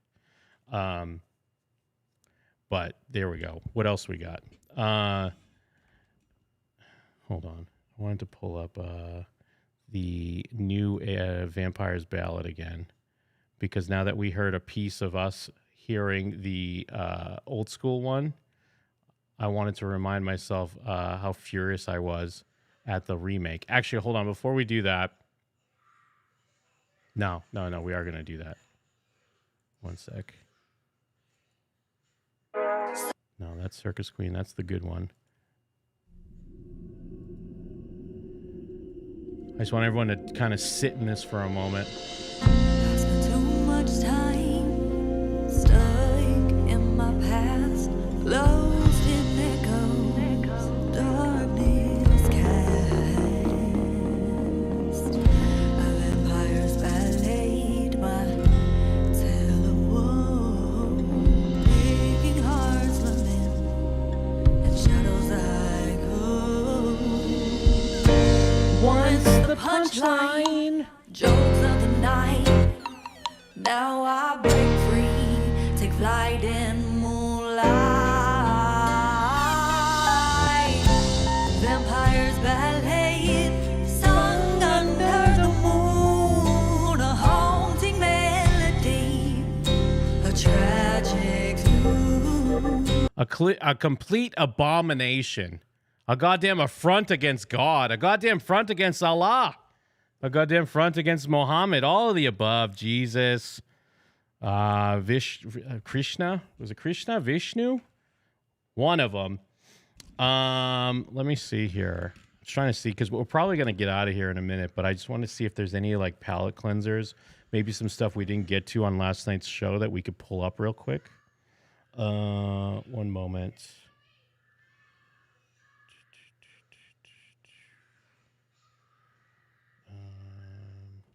TikTok.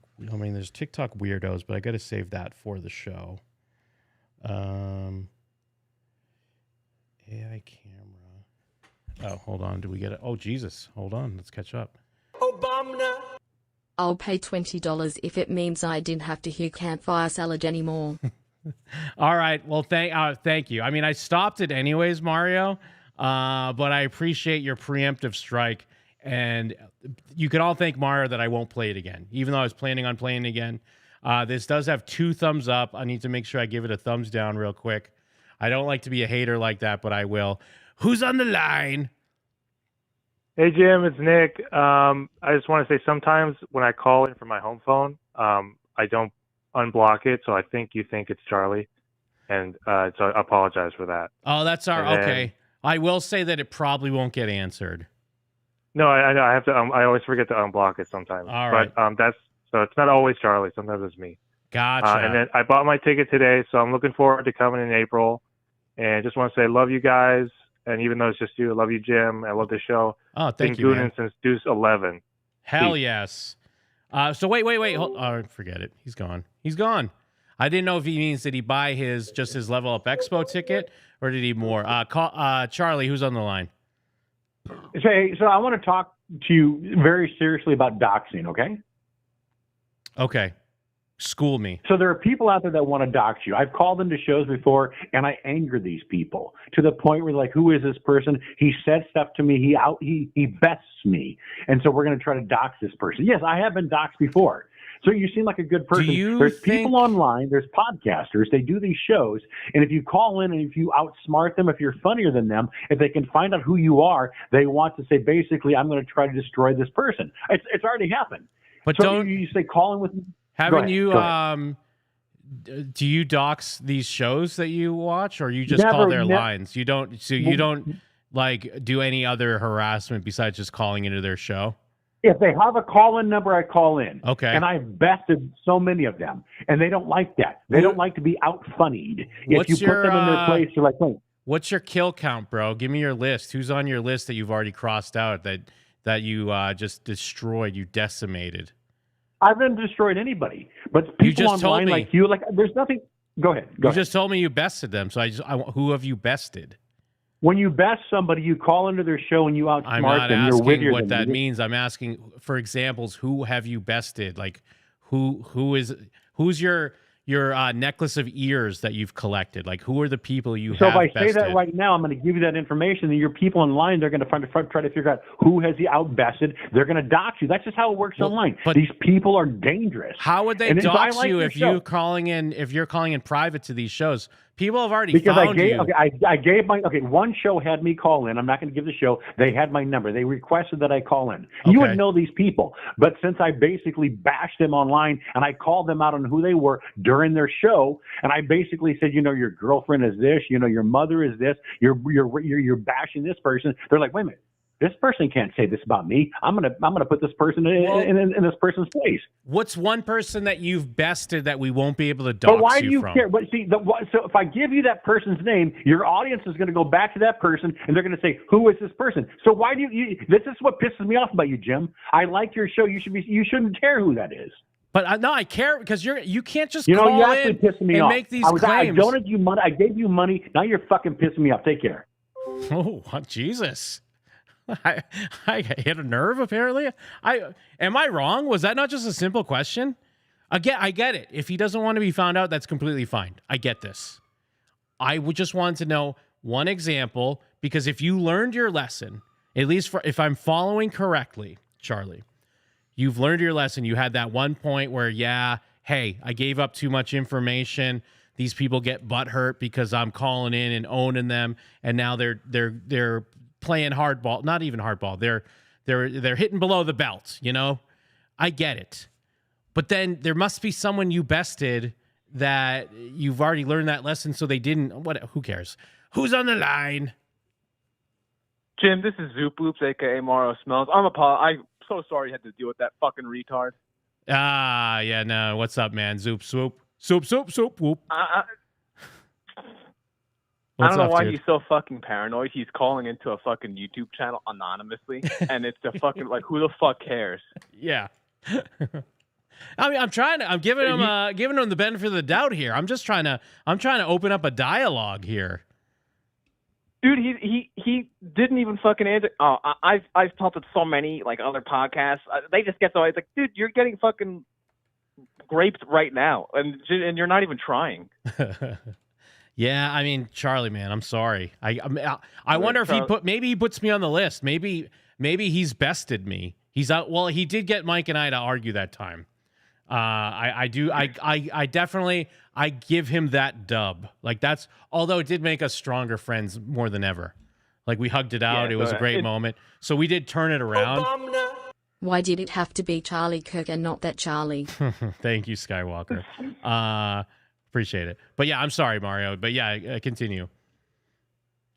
No, I mean, I kind of forgot my train of thought just because of how like flabbergasted I am at what I just heard. It was very funny, kind of embarrassing, kind of sad, and the fact like he was like, "I gave you $2, and this is how you treat me. Goodbye, sir." Like, get a life. I swear I wasn't even trying to be a jerk. I was just trying to make conversation. I was trying to let him give his accolades because I thought that's what he was doing. But whatever. Yeah, I mean, that really touched a nerve. He said that I was pissing him off. He gave me $2, and then he just wasn't. He took his ball and went home. So, but thank you, Mario, dude. I appreciate you. Some would say you bested him. Maybe I could put him on my list. I would say that. Putting him on right now. Putting him on my list. I would say that. That's another JATW. Thank you, dude. All right, take care. All right. Thank you again for streaming like this. Oh, of course. Of course. Creepy Coreyween Obama. Obama. I appreciate everyone hanging out. I appreciate, I mean, it's a different vibe. It's a chill hang, just like it said here. Sometimes I'm like, hey, where the fuck are we going? I don't know what we're doing, but then people call in, so that's dope.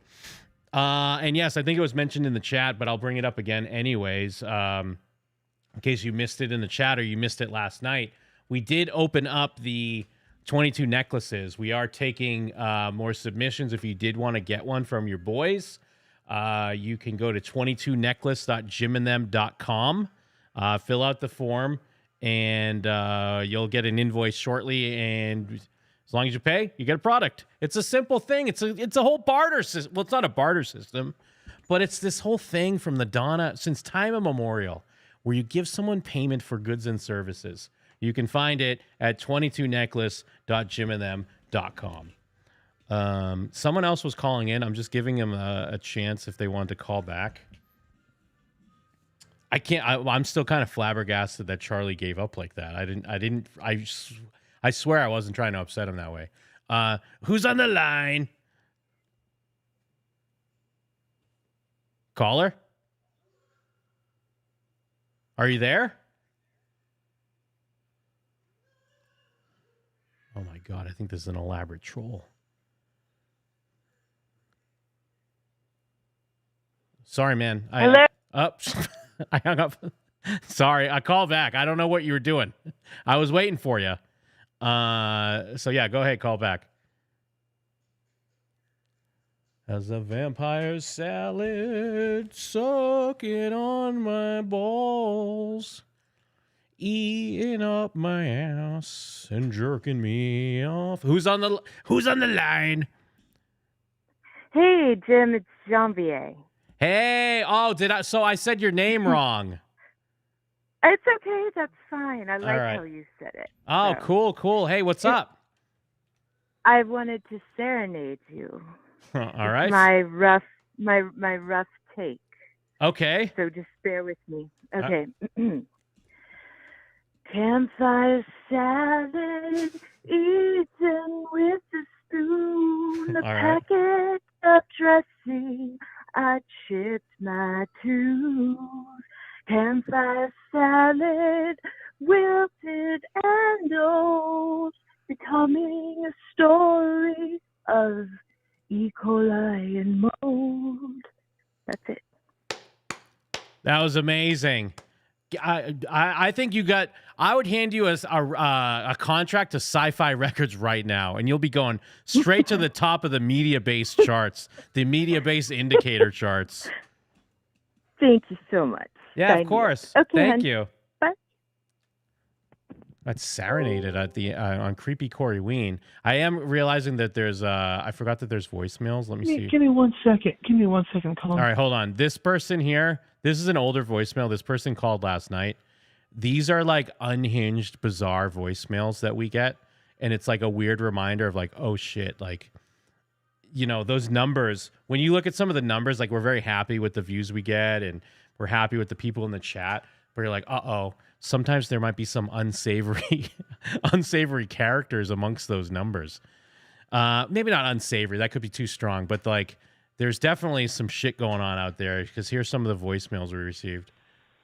Give me 1 second. I'm calling Jim and Hey, this is Michael. I'm up here in And Jim Morrison wants to talk to you guys as well. But I was going to tell you a little story about Corey. You know, he was too.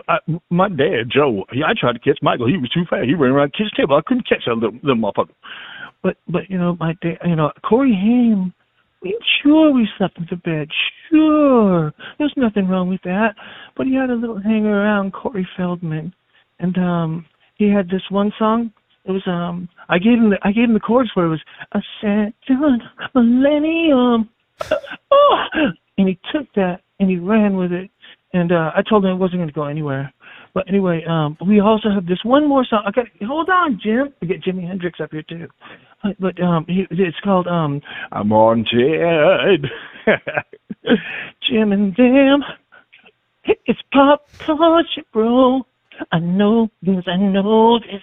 I know this. All right, it's Llewellyn Moss. Talk to y'all there. All right, Llewellyn Moss. I mean, he was having a dialogue with himself, which I can't hate on, but it just starts and it goes and it keeps going. But there's more. Hey, is this the anti-Corey pod? I got a bone to pick with y'all. Not with Jeff, but with little Jimmy and Mike. Y'all made me miss my dentist appointment.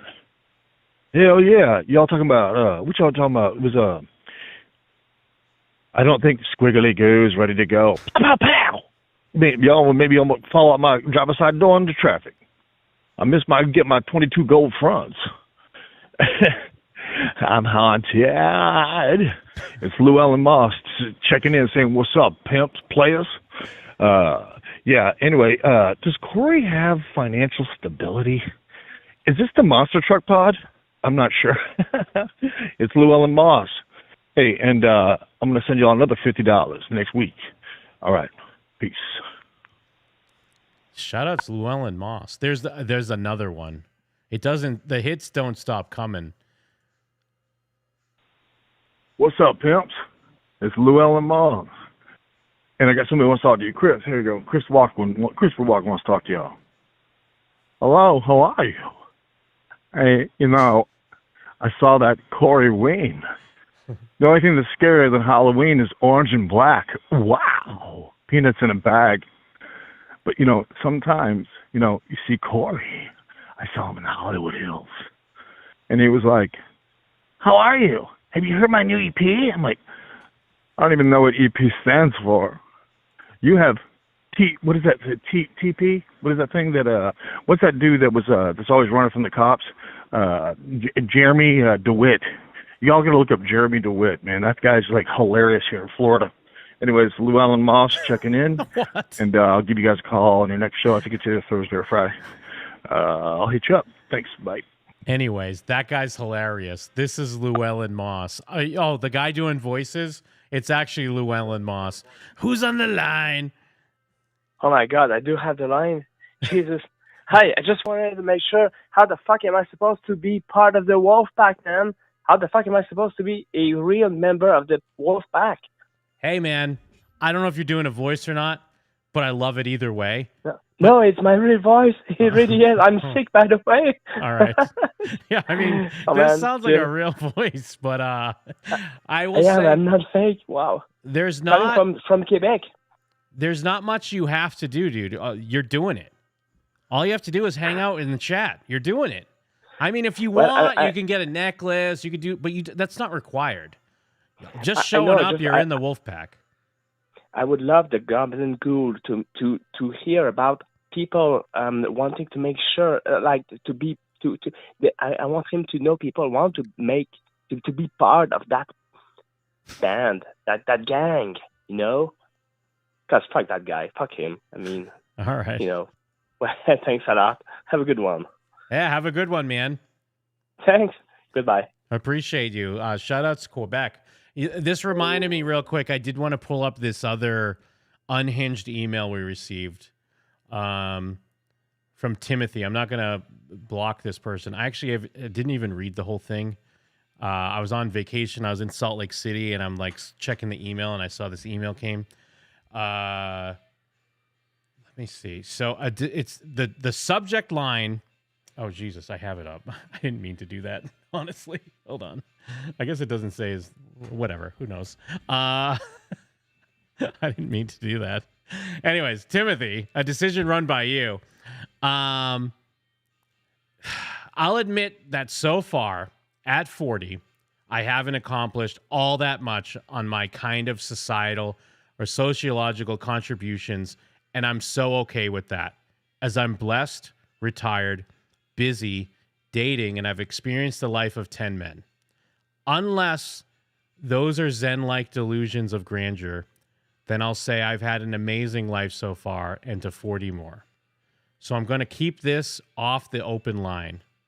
I began dialogue with P.D. Young with a few tips and a referral from a YouTube friend who is just locally cult-like. His number goes right to a message that the line is no longer in service, but is a trick voicemail with no beep, so friends know to talk to him. An old intel trick, hee hee. Anyways, because I drink with one Italian guy who still matters, who's in on it, he's 79 now, and he's about to go away for like 120 years. He knew better. Breaks my fucking heart still. He's going to legitimize the whole $60 million offer for a History Channel werewolf history. And today, one season show if lucky. This is the pitch. This is the gag. There is true dark money involved. Billions spread around Tampa and LA, Ohio, and New York, where our, quote, money man was consigliere in New York City. I called my big bald genius lawyer and Trump family attorney for Florida affairs, Bradford Cohen, or Dolcalax, as I lovingly call him. It makes for such a great bit or a spectacular accident that goes somewhere I haven't been to in 13 years. I can pull the talks and filming of them fine. I can handle the bit. I can handle our watch camera, which is HD with Dolby, because there is half the sum we're going to really pretend inside we are willing to stop at 100 million. But he would have to allow himself to be bitten by a real vampire. We decided to encourage him to use Adrian Skye, and you will have to lie and say that she's a vampire. There's so many amazing spitballed ideas being logistically planned as I speak. Do you want in? This is going to take place in an abandoned, dirty corporate office. 4 laughs. And we'll use the excuse that Columbo Tommy wants to sit down where it's been swept for bugs. It's perfect. I have the suits and the business know-how still. This is life-changing money for him on the credible paper. That has already been sentenced. So he don't care. It's adding up. I can't find cracks that are even close to concerning. Then I'll pull out and I'll ghost him. I even have a ponytail. It's going to be authentic. So what the fuck does that... Am I stupid? Am I missing something here? Is this a once-in-a-lifetime opportunity that I'm squandering because I don't understand what they're talking about? Is this $100 million deal that Jim and them is missing out on? Yeah, Octavia, what is happening? I mean, for people that don't know what's happening, this is an email we received a couple weeks ago. Someone has a pitch, dude. I think the scam, Sailor Goon, is this person offering to turn you into a vampire? I think the scam is we're going to offer Corey a bunch of money and say, you have to get bit by a real vampire. But the joke is there is no money and there's no vampire. I'm pretty sure that's what it is. I could be wrong. But this is the stuff that happens. This is the stuff that happens once, the phone number gets put out there and the email gets put out there. You got all kinds of colorful characters in each other's lives. So I don't know. Am I missing something here? Please let me know. Timothy. And then let's just follow up on these voicemails, and I think then I'm going to skedaddle out of here.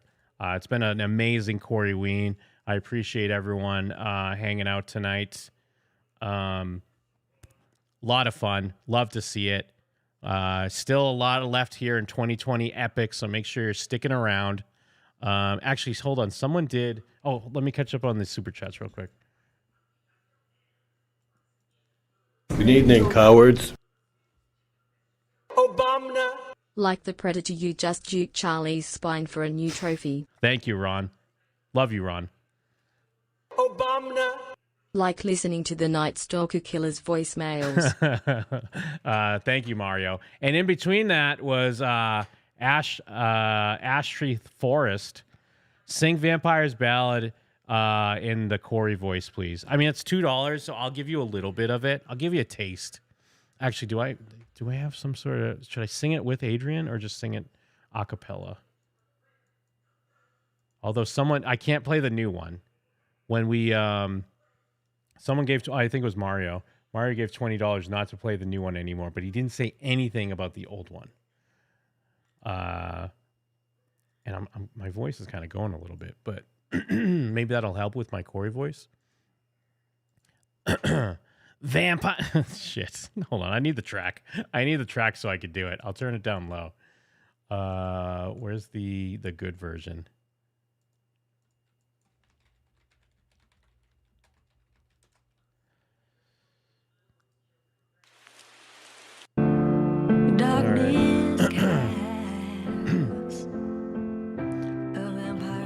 Hey, not yet.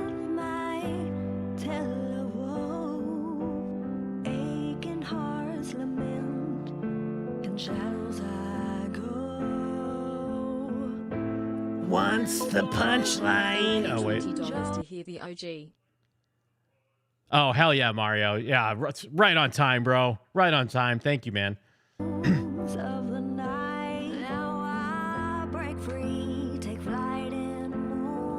Let me take that back a little.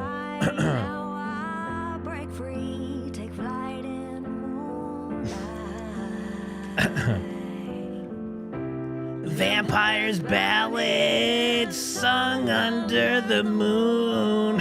I can't. Haunting melody, a tragic tune. Vampire's Ballad. And cold becoming. I've kind of lost my Corey because my voice is all fucked up from talking so much tonight. Forever told. It's a vampire's ballad. Come on, everyone. It's a vampire's ballad. It's becoming a story forever told. Ancient and old. So there you go. That's a little, it might sound a little something like that.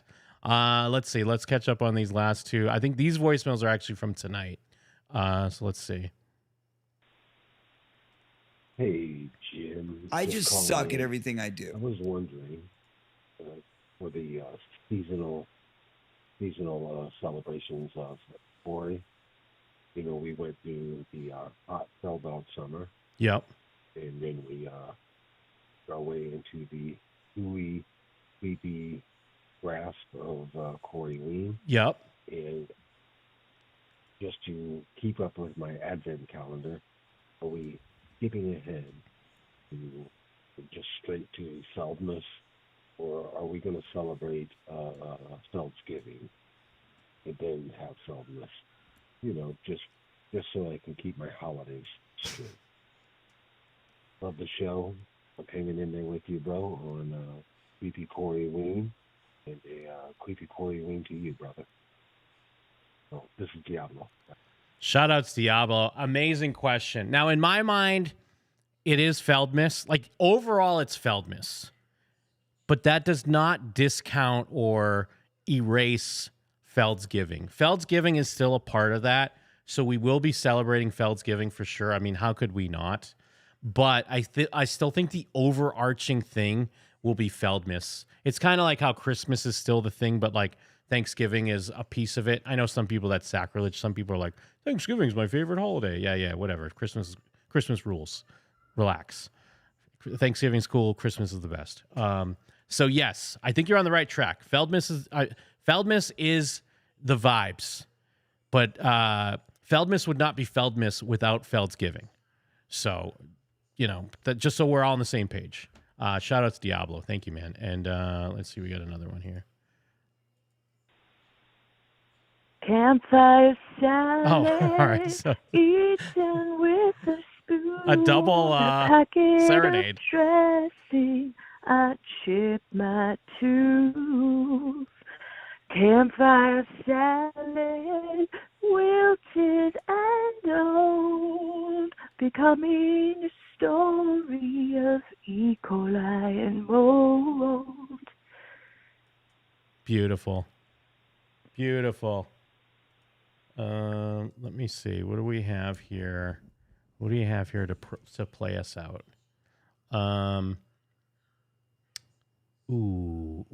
Actually, yes. I do. We do have something. 1 second. I just want to see if there's. No, that we've already.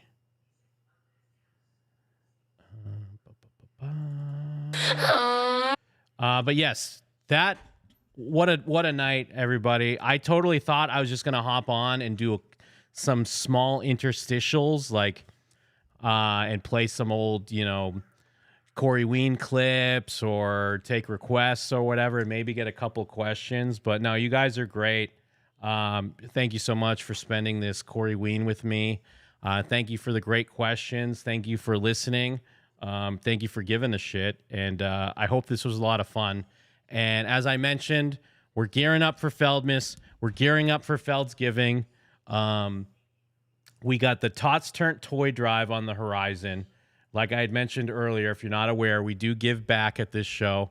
We're very excited for that. So keep that in mind. It's coming up soon. Hold on, let me catch up on these. Obama. Was that Silent but Deadly? Was it fucking Silent but Deadly? Well, first we had Jeff of the David Clan. Thank you for being a member for 3 months. Nailed it. I think I nailed it as well. Thank you, Jeff. Scambalt Nonsense, $2. Corey, me and Adrian, we're at the Angel's Grave 22. Wait, hold on. Corey, me and Adrian, we're at the Angel's Grave 22. All right. I'm sorry that I don't quite get that, but I could see it in my mind's eye. And the 22 crew rocks. And Ellen the Generous, thank you for the $20 super chat, the Silent but Deadly. So very fucking cool. Love to see the love in the chat. You're all part of the wolf pack. You're all part of the wolf pack in my heart. Well, there we go. Who's on the line? Hey, Tim, this is Ryan from Texas. I've been a goon for I don't know how many years, since 2010 or some shit. Oh, for real? Okay. I got that famous goon name that's redacted now because the world's changed. It's F slur fuck, if you remember that. Wait, that's because you, why did you get that though? It's good. The gym shit name for $2 on Patreon way back. That's what it was. Yeah, you did the $2 tier. So you got, Mike used to give out, he gives out the super chat names now. He used to give out goon names, which were essentially G.I. Joe character names or like Transformers almost. And then this motherfucker tried to sneak in with a $2. And I was like, you know what? You get a shit name. And yeah, it was what, an F slur something or other? Yeah, F slur fuck. So F-A. I don't know if I can spell it, but you get it. We get it. So yeah, what's up, dude? Yeah, no, I fucking, for the longest time, I don't know where it is in the episodes, but remember, was it the gay dude that you randomly called and talked about the signed football? What football player was it that was on the signed football? Leon Lett. I actually ended up getting, oh no, Mikey Carbs gave it to us. Happy yeah, Halloween, I remember Jim. somebody Thanks gifted for the it. hangout. I just couldn't remember the shit. And you know what? I'm going to play that real quick. I know I'm trying to wrap up, but you brought it up and I do want to hear it. Yes, there's a prank phone call. We were going through Craigslist and it was missed encounters. I don't know if they still do that. Maybe they do or they don't. We found a local one where, Craigslist missed connections. And we found this guy that was trying to meet. Yeah, it was I may not be Ken, but I need to find my Barbie. And we called him. Oh my God, yeah. And it again, not to pat ourselves on the back, even though that's all we do. It ended up going really well. It's a classic. There's a signed football that gets brought up. Mikey Carbs, one of the best dudes. He ended up buying us the signed football that's mentioned in this prank call. I have it over on the shelf to my side, to my right, my left over here. Jesus, I'm all fucked up. But yeah, no, thank you, man. Thank you for the reminder. I'm sorry. Was there something else you were gonna bring up? No, just that. Like I said, I've been listening since like 2010 or some shit. So like it's been my forever goal to get y'all to all sign some football. Not also signed by that dude, but just like as an inside thing. I just wanted to call before you ended up the show. That's a great idea. I'd love to do that. So keep me posted. I'll sign a football hopefully for you. that convention y'all are going to, I'm gonna try to make the trip out there. I'm going to Japan in January, slightly influenced by y'all. Oh, nice, dude. You're gonna have a blast. Japan's fucking. I mean, goes without saying, it's fucking awesome. Yeah, dude, I've been reading up so much about it and learning so much shit. Y'all didn't have like any crazy issues, right? Based on the videos, y'all just fucking had a breeze going through there. Dude, it's so easy. I mean, to me, I think I've mentioned this in the videos or on the show. Sometimes I do feel like, oh no, I'm a dumb American. I'm messing things up. But everyone's so cool and everything's so easy there. So yeah, you're gonna have a great time. Hell yeah. All right. Well, yeah. I don't know if I mentioned my actual name, but yeah, I'm Ryan from Corpus Christi. I've called in like twice so far in the 10 years, just because it's always been intimidating. Because Jake was fucking ruthless. Yes. Jeff was ruthless back in the day. To every caller, just like slurs immediately. Dude, and I was like fucking 15 or something. Yeah. But people used to really talk about how afraid they were of Jake to call in. So that's a common thing. But no, thank you, man. Thank you for all the support, and thank you for listening that long. I appreciate it. Yeah, of course. All right. Yeah, y'all take care. Have a good night. Have a good one. So yeah, let me play this. Good later, dude. Let me play this prank that he mentioned. This is all on the fly during the show. Before we finish up. Oops, I'll get it muted. Hold on. Hello. And then give him my number. Hello. Hey, is this Ken? No. Are you talking about, Ken and Barbie? Yeah. Well, I play, that's not my real name, but yeah. Okay, yeah, because we're calling for Rochelle. Now, like, is this her boyfriend checking out to see if she was bad or something? Let me set it up just in case. So yes, I have a screenshot of the actual ad. He was, I may not be Ken, but I need to find Barbie, men for woman, Tropicana and Valley View. I was in Jacoby clothing at Trop and Valley View in afternoon, met two ladies. I'm looking for Barbie, aka Rochelle. You didn't have a phone. Dead giveaway, by the way. She definitely had a phone. She just didn't want to tell you. Told me to call the other gal, Nikki. They're doing a bit on you, bro. She's doing the thing. I'm like, oh, yeah. Call my friend Nikki. And Nikki's like, God damn it, Rochelle. And she would get us talking. And I blurred this out because I think it docks the guy. But I know you can know you, but no one can get me with you. So he's been like asking around trying to find this lady. Still thinking of you. If anyone really knows her, the point of this ad, no tricks, not law enforcement. Just want to see her again. Are you talking about, Ken and Barbie? Yeah. Well, I play, that's not my real name, but yeah. Okay, yeah, because we're calling for Rochelle. Now, like, is this her boyfriend checking out to see if she was bad or something? No, she's my cousin, but she was talking about calling someone from the internet, and I said, well, let me talk to him first. Because I don't want her. You know what I mean? You always hear news stories. Sure. You know, sure. Then what? My cousin's gonna end up in a ditch one day. Like I'm sending a search party out into the desert. You know what I mean? And she's in a shallow grave. Yeah. No, okay, I gotcha. And at some point, me and Jacob, who runs the place, a friend of mine, she was trying on a bathing suit and then other in her pants, and we sat down and we had like a fashion show. There was only me, Jacob, and then her and Nikki. Were you peeking? Were you peeking on her? Peeking? Like when she was trying on bathing suits? I was sitting on the couch. Oh, you weren't poking your head in like, oh, everything good in there? Oh, God, no. Okay, all right. I'm just making sure. You know, it's my cousin. I love her so much. No, I wasn't peeking. And I understand your caution. Yeah. But I wasn't peeking. She was doing it. Oh, she had just gotten out of jail or something, some problem with her boyfriend. She said he hit her and she wound up getting arrested. He's lucky he got arrested. I was going to destroy that guy. You don't understand how mad I was when that happened. She tried, and that's why I got to talk to you. You know what I mean? She's got a weird history of picking guys. You know what I mean? No, I got you. Anyway, so I asked that her fucking basically guy. out. Oh man, my blood is and- boiling just because you brought him up. Oh, I'm sorry. All right, I'm calm now. So it was. I think it was that day that she had gotten out, and then I don't know, hooked up with Nikki, and they'd had some drinks, but they weren't like blasted drunk. They were just tipsy, giggly. So I said, "Can I see you? Can I take you out?" And she said, "Yes, but I don't have a phone." So she said, "Get Nikki's number, and then you can call Nikki, and Nikki will get you with me." Well, Nikki didn't want to get me with her. Nikki wanted to work me. Nikki's such a flake. Plus, she's a scam artist. Don't let her over your house. Last time she was over my buddy's house, she stole. He had like an autographed football. It was autographed by Leon Lett, and she stole it. You remember Leon Lett, right? Yeah. He played for the Cowboys. Anyway, well, what else can I tell you? Did you call Nikki and talk to her? Yeah, and she kept like putting me off, and she's trying to get a hold of her, and she can't get a hold of her, and stuff like that. Do you have Nikki's number still? Because I'm still trying to find my buddy's Leon Lett football, and she changed her number on me. I don't really know who you are, and didn't I tell you I'm Jerry? Okay, Jerry. My real name is Sandy. The only reason I put in Ken wasn't to protect my identity. It's just it was like a little play on words, Ken and Barbie. Get it? No, I got it.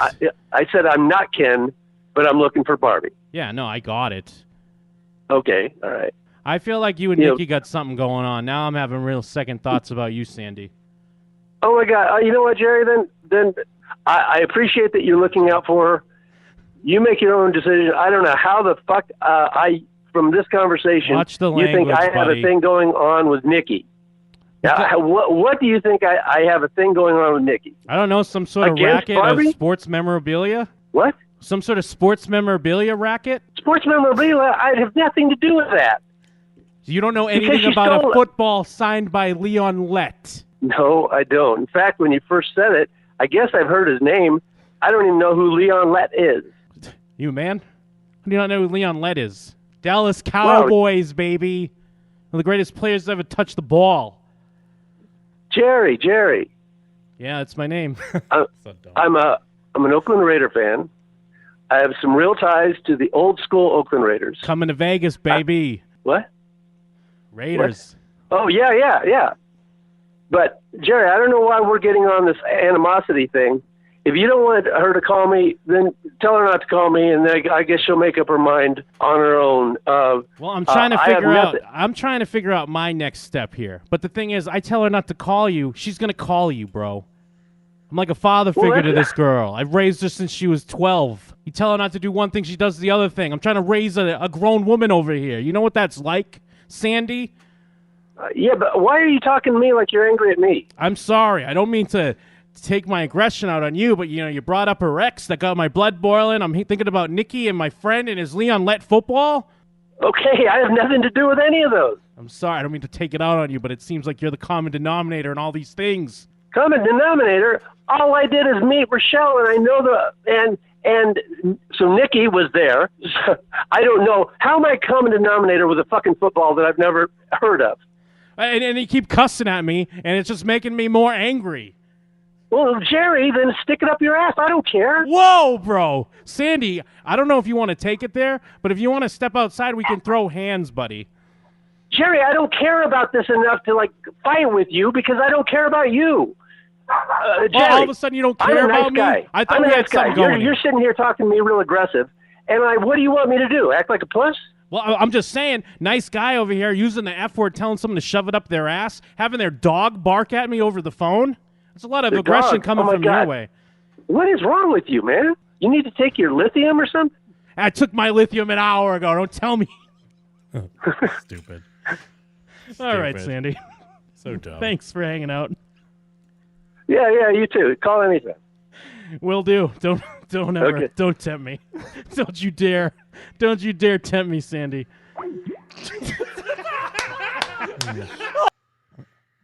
Anyways, yeah, hold on. Who's on the line? Hey, Hey, it's Zach. I apparently called into one of the most interesting things I've ever heard. Oh yeah, just we're going down memory lane. What's up, Zach? How's HHN treating you? Well, I got back to my car, and on my car is a jar with a like anime pig thing on top of it, and it's apparently emoji jelly pops. And the strawberry one was already eaten outside of my door. I will send you a picture of it. But there's this pig thing that was left on my car. So I thought I would just call in to be like, hey, it's really weird. This filth pig thing was left. But I call in to listen to apparently like somebody's done you wrong. And I couldn't tell if it was a clip show. There's some farmer who is apparently angry with you over some shit that happened in your past. Because that guy sounds like he owns a wheat field and just says hateful things. I don't know what the hell I was listening to. But somebody left me a pig-topped, I don't know what the fuck this is. It is literally emoji jelly pups. So you think this was targeted? You think this is filth pig targeted? You give me one good reason. This is now the second pig item that has been. The first one is I sent you the picture. Was that the pig thing that was thrown at my car, and I was like, why is there a clear spot that looks like a water balloon hit my car? And outside of it is one of those squeeze pig things you get from like the Dollar Tree right by the register. Somebody thrown. I sent you the picture of that. This is now the second pig themed item, and I don't do anything pig. I'm not a pig twin from Haunt. I'm a fucking scary clown. If you don't know me as that shit, they call me Joker. I'm Scary Stew. It's what I do. There's nothing with pigs. There's none of it. This is now and the candy that like came out of it, it was open, was eaten outside of the car and left there for me to notice. I'll send you pictures. Yeah, put it on we're wrapping up, so yeah, put it on the Piscord. I will. My God, your patience. The show that happens when it's just you, holy fuck. It's like I claim Big T on the team. That guy sounds fucking awesome. Clearly, like Max is my boy. I also claim Matteo. He's a fun call-in. But damn, do you have some patience. I'm glad these people call in half the time and just donate money to give it like a reason to tolerate that shit. But damn, you have some angry farmers. You basically have like the entire cast of every Scooby-Doo villain just calls in to give you shit. That's what we're here for. Yeah, Thanks, man. Yeah, you are. Anyway, happy creepy Coreyween, and I will send you a picture of this fucking thing, dude. It's very Invader Zim Pig. You'll see it's crazy. Yeah. Anyway, right. Peace, dude. Yeah, have a good night, Wolfpack. Later, man. There it is. So that's the Wolfpack. That's creepy Coreyween. I've been wrapping up, and now I'm playing stuff. I'm getting too caught up. But again, thank you, everybody, for hanging out. You're too kind. You love to see it. Love the community. Shout out to everybody. We got. We're not done with 2020 Epic yet, so stick around. We love to have you. But that's Coreyween in the fucking books. Oh, hold on. I'm going to do one last call. Who's on the line? There is a fifth dimension of beyond which is known inside of man. It is Yeah. a dimension of vast space, timeless, and infinity. I am Rod Sterling. What the fuck was that guy talking about? I mean, apparently the Illuminati or the anti-filth pigs are out in mass, and they're throwing symbols out there. They're decimating pigs and leaving them on his car, and it's a message. It's like in The Godfather with the headless the horse head in the bed, but it's a pig's head. Jim, I was listening to that, and I thought Rod Sterling was standing behind me in black and white smoking a cigarette. You're moving to another land of both shadow and substance. Both of these things. You crossed over in this fucking Twilight Zone. And an eyeball and a scuba guy was going behind me. That was fucking crazy. This is Llewellyn Moss, man. I'll talk to you later. Bye. Dude, Llewellyn Moss, we were just loving your voicemails, man. No, dude, you guys are the best, man. Seriously, I used to listen to Howard Stern obsessively, and I try to listen to him nowadays, but it's like you guys have something. The dynamic between you three is something special. And I don't want a brown nose. But no, it's really good, please, man. more. Give us more. Okay? Give us more. But thank you, brother. I really appreciate it. All right. Later, bro. All right. Peace. But yeah, thanks, everybody. That's a show. We'll see you next Friday. We'll see you. I got to edit a video for Monday. Be in the premiere on Monday. We'll try to get something on Thursday. You know the deal. One scarf, you know the deal. Thanks, everybody.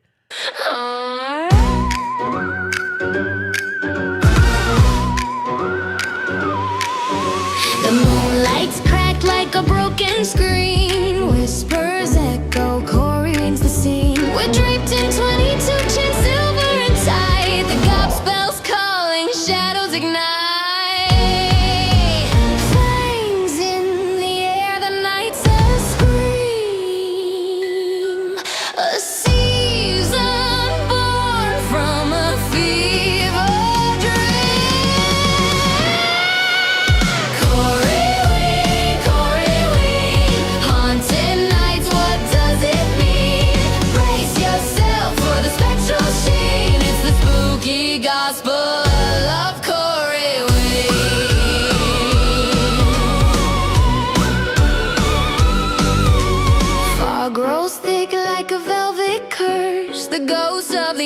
days rehearse and rehearse. The echoes of laughter, a spine chill refrain. Jim and them's anthem driving us insane.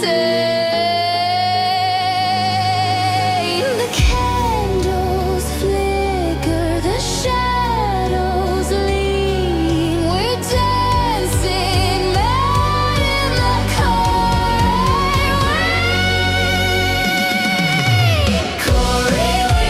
Coreyween, haunted nights, what does it mean? Brace yourself for the spectral sheen. It's the spooky gospel of Coreyween.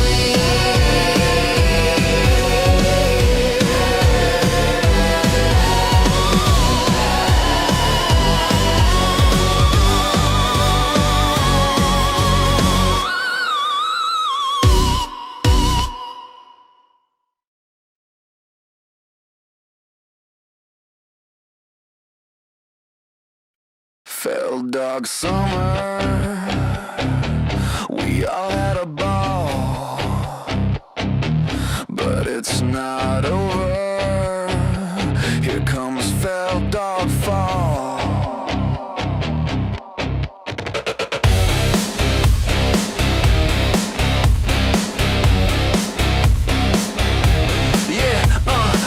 Drink up your wormwood, Coreyween is here.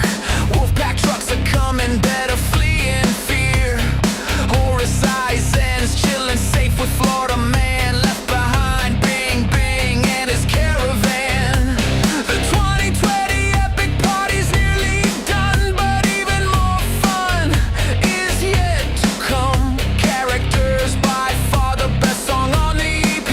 Sky will top it, always suck a circus queen.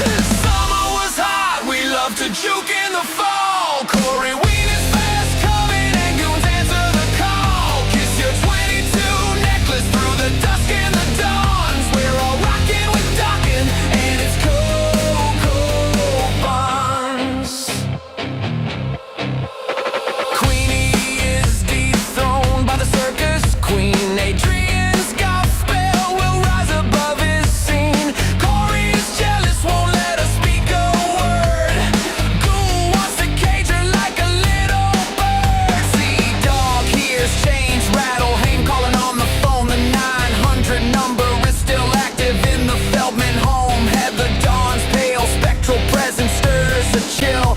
Jake and staunch screams echo in the night so shrill. Summer was hot, we love to juke in the fall. Coreyween is fast coming and goons answer the call. Kiss your 22 necklace through the dusk and the dawns. We're all rocking with Dockin' and it's Coco Buns.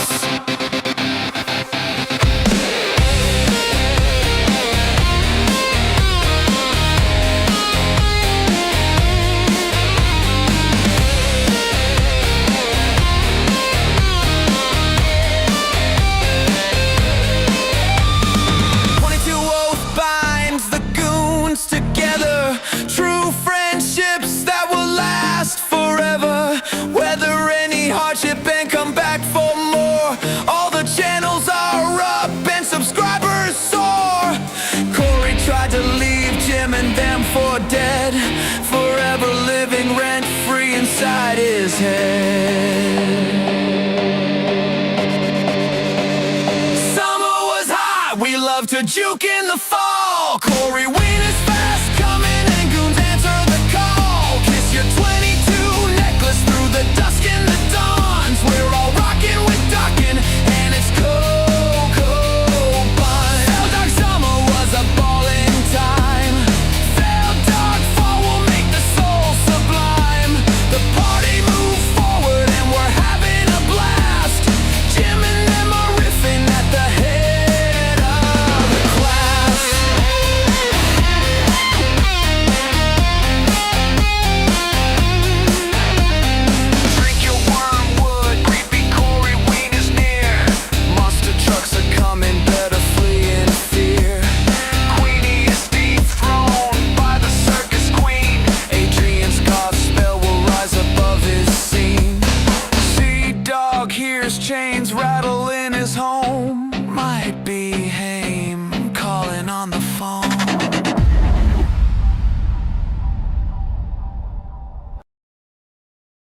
Yo, Jim, Mike, and Jeff, it's Sean Astin here. How you doing? I got a message from man wanting me to wish you congratulations for 18 years of podcasting. Apparently he doesn't realize that podcasting hasn't been going on that long. And if it has, you got in on the ground, the basement floor. You were part of the foundation of this medium. And look at you killing it after all these years. The fairest podcast in the game, with the greatest goons all over the world. Truly, Cocoa Buns on the road to 2020, epic. Boo Pack smiles on you every single day. From heaven. Of course. Never say die.